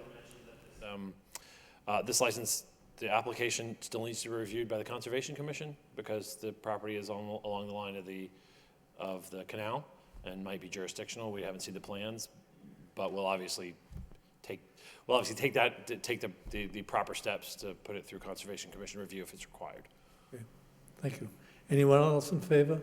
In favor? All right, those in opposition? Those in opposition? Opposition? Hearing closed. Discussion? No discussion. I need a motion to adopt by Councilor Noon, second by Councilor Cirillo. Roll call. Councilor Leahy? Councilor Mercia? Yes. Councilor Milonazo? Yes. Councilor Nun? Yes. Mayor Samaras? Yes. Councilor Cirillo? Yes. Councilor Conway? Yes. Councilor Elliott? Yes. Councilor Kennedy? Yes. 9 yeas. I believe we're at 5.4, communications. City manager requests out-of-state travel for member of the Lowell Police Department. I need a motion to adopt So move. by Councilor Noon, second by Councilor Leahy. Roll call. Counsel Leahy? Yes. Counsel Mercia? Yes. Counsel Milonazo? Yes. Counsel Nun? Yes. Mayor Samaras? Yes. Counsel Cirillo? Yes. Counsel Conway? Yes. Counsel Elliott? Yes. Counsel Kennedy? Yes. Motion passes. All right, we're down to 6.2. Vote transfer $6,000 in fund for the purchase of new computer equipment for use within the Health Department. Waive the full reading, second reading by title. Order to transfer $6,000 funds to accommodate the purchase of new computer equipment for within the Health Department. Move to approve. Moved approved by Councilor Elliott, second by Councilor Cirillo. Motion to adopt. Roll call. Counsel Leahy? Yes. Counsel Mercia? Yes. Counsel Milonazo? Yes. Counsel Nun? Yes. Mayor Samaras? Yes. Counsel Cirillo? Yes. Counsel Conway? Yes. Counsel Elliott? Yes. Counsel Kennedy? Yes. 9 yeas. Okay, motion passes. All right, we need a report of the subcommittee, the zoning subcommittee of April 3rd, 2018. Councilman Milonazo? Thank you, Mr. Mayor. This was the second subcommittee meeting regarding the new proposed ordinance on marijuana, location of establishments would sell marijuana and dealing with marijuana cultivation distribution. Myself, along with Councilor Noon and Councilor Kennedy. Also, we had Councilor Mercier and Councilor Cirillo in attendance. We worked again with Eric Slagle, Christine McCall, and Elliot Filoso was representing the law department. We had, again, good dialogue from the general public. We also had representatives from Patriot Care, and they're still here, and I want to thank them for hanging in here tonight because they were here with us at 5:30. And we're recommending that the ordinance move forward, recommending that it go back to the law department to be drafted in proper form with two amendments. One being that on the table of use to allow in the recreational, the regional retail, it goes from a no to a planning board approval, again, after discussion at the zoning subcommittee. And then we also voted on the second page where marijuana retailing shall not be co-located. We felt that since Patriot Care has been here for a couple of years now with a couple of locations, that we were going to grandfather them and exempt them from that part of the ordinance. So that's the recommendation from the subcommittee to send it to the law department so that it gets drawn up in proper form. We're on a tight timeline here from April 1st when people and companies can start applying for permits to July 1st when they'd be issued. We're trying to, again, get all this done correctly that for the good of the community within that window of three or 4 months. So that's a report of progress, and if any of my colleagues want to add anything, and we can do so. But again, recommendation is to have the full council support sending it back to the law department to be drawn up in proper form. And it also does need, as we all know, planning board approval, so it'll come back here and get referred to the planning board. So there'll be other bites at the apple, if you will, but I think we've got a very strong ordinance to recommend. Any further discussion? Okay. Motion to accept the report as a report of progress So by moved. Councilor Cirillo, seconded by Councilor Mercia. Thank you. Motion passes. Wire inspector. National Grid requests installation of heavy-duty handheld and electric conduit in front of 43 Market Street. I need a motion to accept and adopt the accompanying report. By Mr. Conway, seconded by Councilor Cirillo. Thank you. Motion passes. Petition. 3 property damage, motion to refer to law department for a report and recommendation. So move. So moved by Councilor Milonazo and seconded by Councilor Noon. Miscellaneous. Sylvette Figueroa requests installation of a handicap parking sign at 16 Ames Street. I need a motion to refer to the traffic engineers for a report and recommendation. So move, Mayor. All right, seconded by Councilor Noon. Motion by Councilor Noon, seconded by Councilor Milonazo. Okay, motion passes. We now go into City Council motions. First motion by Councilor Noon, request City Manager provide a report regarding conditions of fire stations. Need a second? Seconded. Second by Councilor Cirillo. Councilor Noon? Thank you, Mayor. I've learned that a firehouse on Lowell Street, Brent Street, and West 6th Street, maybe other firehouse too, that in desperate need of repair. I understand that the new chief of DPW or commissioner, new commissioners, and Connor Baldwin and our chief of the fire have spoke. They met and they talk about how we will pay for this repair. And I think, we need to look at it, and we need to not look at that's just these 3 firehouse that in desperate need of repair, but also others as well. I thank the chief for brought it up, and I thank Connors and as well as the new commissioner for working on this. So thank you. Any further discussion? Okay, motion passes. Second motion by Councilor Noon, request city manager provide list of names and terms of service for city boards and commission. Second by Councilor Mercia. Thank you, Mayor. I know that we were at the CBA at the meet the delegate and elected official the other night. People talk about, why they love the city of Lowell. They're saying that the diversity of the city. I too like the city of Lowell, along with my fellow councilor. And we want to embrace that diversity and inclusion. This is an opportunity to look at the board and commission that we have and to try as best as we can to diversify that board and commission so that people who come to the board and commission will see somebody that look like them and feel at home. So those are some of the things. And mind you that when I'm talking about board and commission, I'm not just saying to you and to this full council that is to just pick somebody from the street. No, I'm just saying the well-qualified with a diverse range of, diversity. So we can, and we should, and I hope that we will. So this report certainly will really, identify board members as well as their term, and so that maybe we can, as best as we can, try to head in that direction to diversify our board and commission as best as we can. Thank you. Thank you. Any further discussion? Councilor Leahy. Thank you. I just wanted to, good motion, we'll get an update on all the boards. I do want to recognize that I thought over the last few years that Manager Murphy really made a good effort with the council on this. So, not to, it should be noted that he made it an effort to do that, so, with the council. So we have been working towards this, and just want to let people know that, we'll continue. But we have made a lot of progress over the last few years. Thank you. Councilor Leahy, you have a motion to request city manager provide an update regarding downtown spring cleanings. Seconded. By Councilor Mercia. Yeah. Thank you. I just, when we get I think Councilor Cirillo had a motion on this too, but through you to the manager, when we get a report on the spring cleaning for downtown, can it include what the update might be for the summer jobs where the kids go around and do the painting of the fire hydrants and the lamp poles?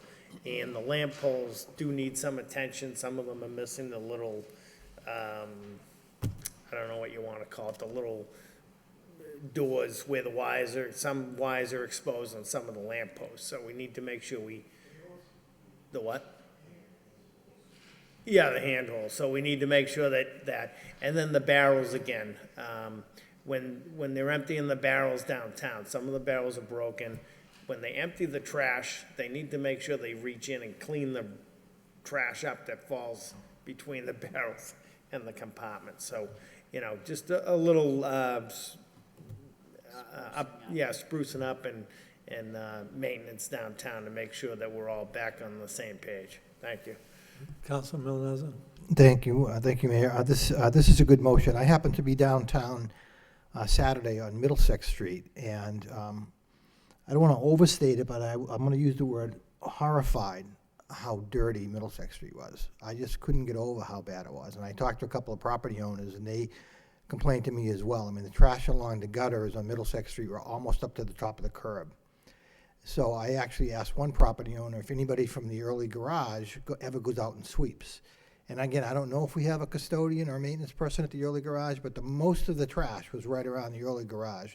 So this is a good motion, a timely motion, but I just, again, horrified. I just couldn't believe the trash on Middlesex Street.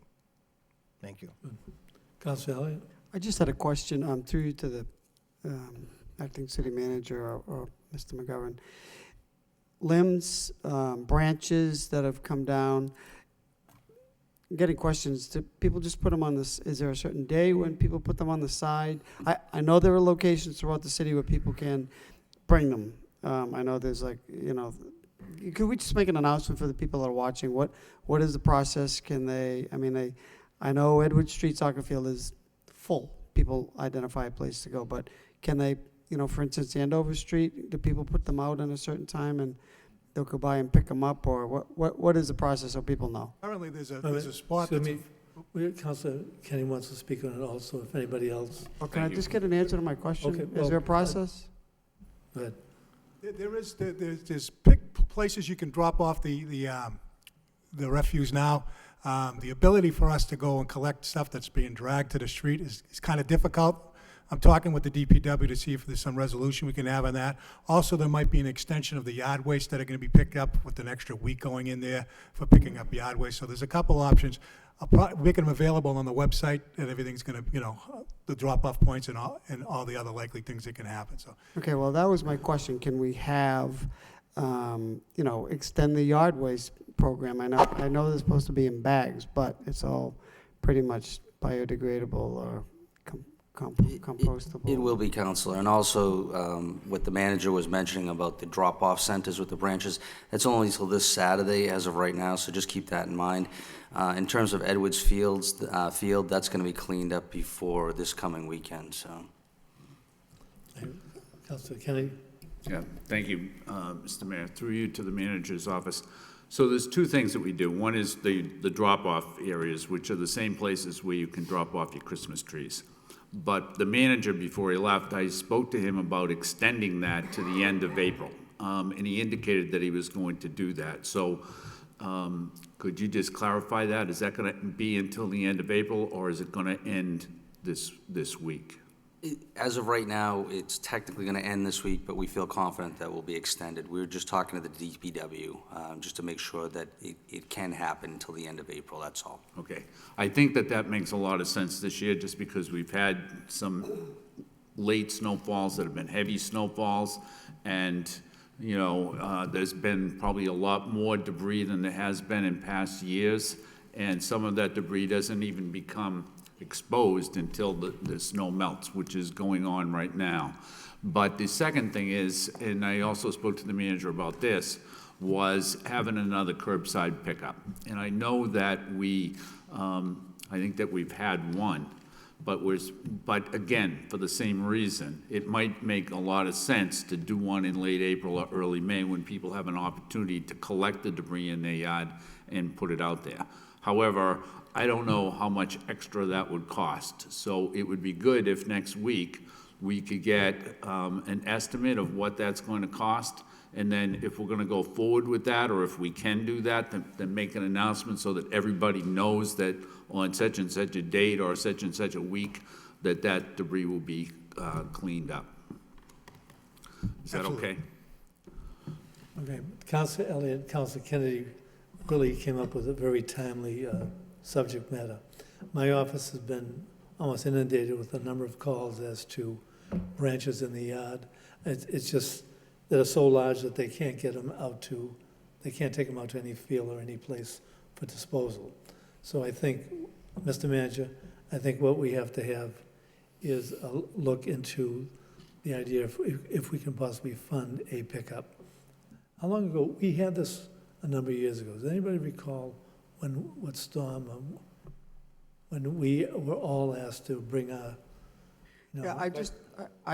we did, but I just don't think it was the magnitude of the branches that came down and the cleanup. So I think you're right.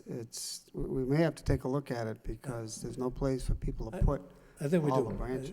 Yeah, I think the recommendation of extending the time to drop off and having another curbside pickup will clear up a lot of it. Will clear up a lot, because a lot has been cleared up. It was pretty intense. There's a lot of debris around. Just everyone looking in their own backyard, so spread it across how many square miles are in Lowell, and that's what you have. So I'll talk to the DPW about it tomorrow and formulate the plan and involve the cost, and we'll put it on for the next weekend. Have you had some trucks out in the street? Because I've seen some very dangerous areas where it was only a matter of time before large branches, which were already cracked from the trees, would be falling onto the road or sidewalk. Are they planning to look at that? I mean, is that something that's happening? Yeah, they're constantly on surveillance on it, and like I said, there's stuff that's still hanging from trees that are problematic, so. Okay, thank you. All right, the next we have, sorry. Just Councilor one Leahy? quick thing too. I did talk to Representative Tom Golden. We got a few emails about Route 110, so he's working on that with the state. They're understaffed, but they are aware of it, and they're trying to clear up Route 110. No, I think everybody's bringing up, something that we all know about, but the thing is, I think our constituents are starting to be really concerned at this point. Okay, we have an executive session to discuss pending contract negotiations with incoming city manager Eileen Donahue, public discussion of which could have a detrimental effect on the city's position. So I need a motion to enter into executive session. However, we will come back from the executive session to regular session for adjournment. So I need Motion a to move into executive session and adjourn upon completion of the executive session. Thank you by Councilor Elliott and seconded by Councilor Kennedy. Thank you. Roll call? Huh? No, adjourn here, not here. You said adjourn in executive session. You said adjourn in the regular session, didn't you? From executive session. No, I have adjourned from the regular session. From this session, sorry. So what are we doing? Are we coming back We're for a coming vote? back. For a vote? Possibly, we'll possibly come back for a vote. I'm not seconding the motion if that's the motion. Okay. Can we adjourn Maybe, from executive? maybe the rest of us could be clued in as to what's going to take place. Are we coming back for a vote, or we're not coming back for a Well, vote? 'Cause that's an option. We have the information to provide to this city council. The hope was that after the information was provided, we'd come back here for a vote. If we don't want to have a vote, we can still come back here and adjourn. So that gives us an option to decide whether we want to have the vote tonight or adjourn. Mr. Mayor, Yes. why don't we go in executive session and discuss all this? And then That's the if there's a purpose. vote required, then why can't we come back next week? We're going to lose half the audience when we go in executive session. They're going to shut off their TV. That's not being transparent. Whatever we decide in there should come back on the agenda right away next week. It's the will of the council. Councilor Leahy? We would, but just so everyone knows, the time is of the essence, right? Yes. So Yes. if we agree tonight, the new city manager would like to start next Monday, so that's why we would need to come back and vote. Correct? Would we be looking at a special session to come back to vote during the week? No, we can come back. I didn't know it was of the essence. In Okay, executive I session, understand but that. we don't, But the thing is, there's not, time is not of the essence. We've got time to do this. We've got several weeks to do it. To do it 1 week, I think Council Mercy makes a great point. It should be done in open session and not done, a half hour or something from now. We've got an interim city manager. We're fine on the short term. I agree with that, but the thing is, I was offering an option, okay? That's all it was, all right? And I have the right to offer that we go into executive session and then come back to the regular session. And if there was a decision in there to vote, fine. If there was a decision to vote during the week, fine. If there's a decision to vote next week, fine.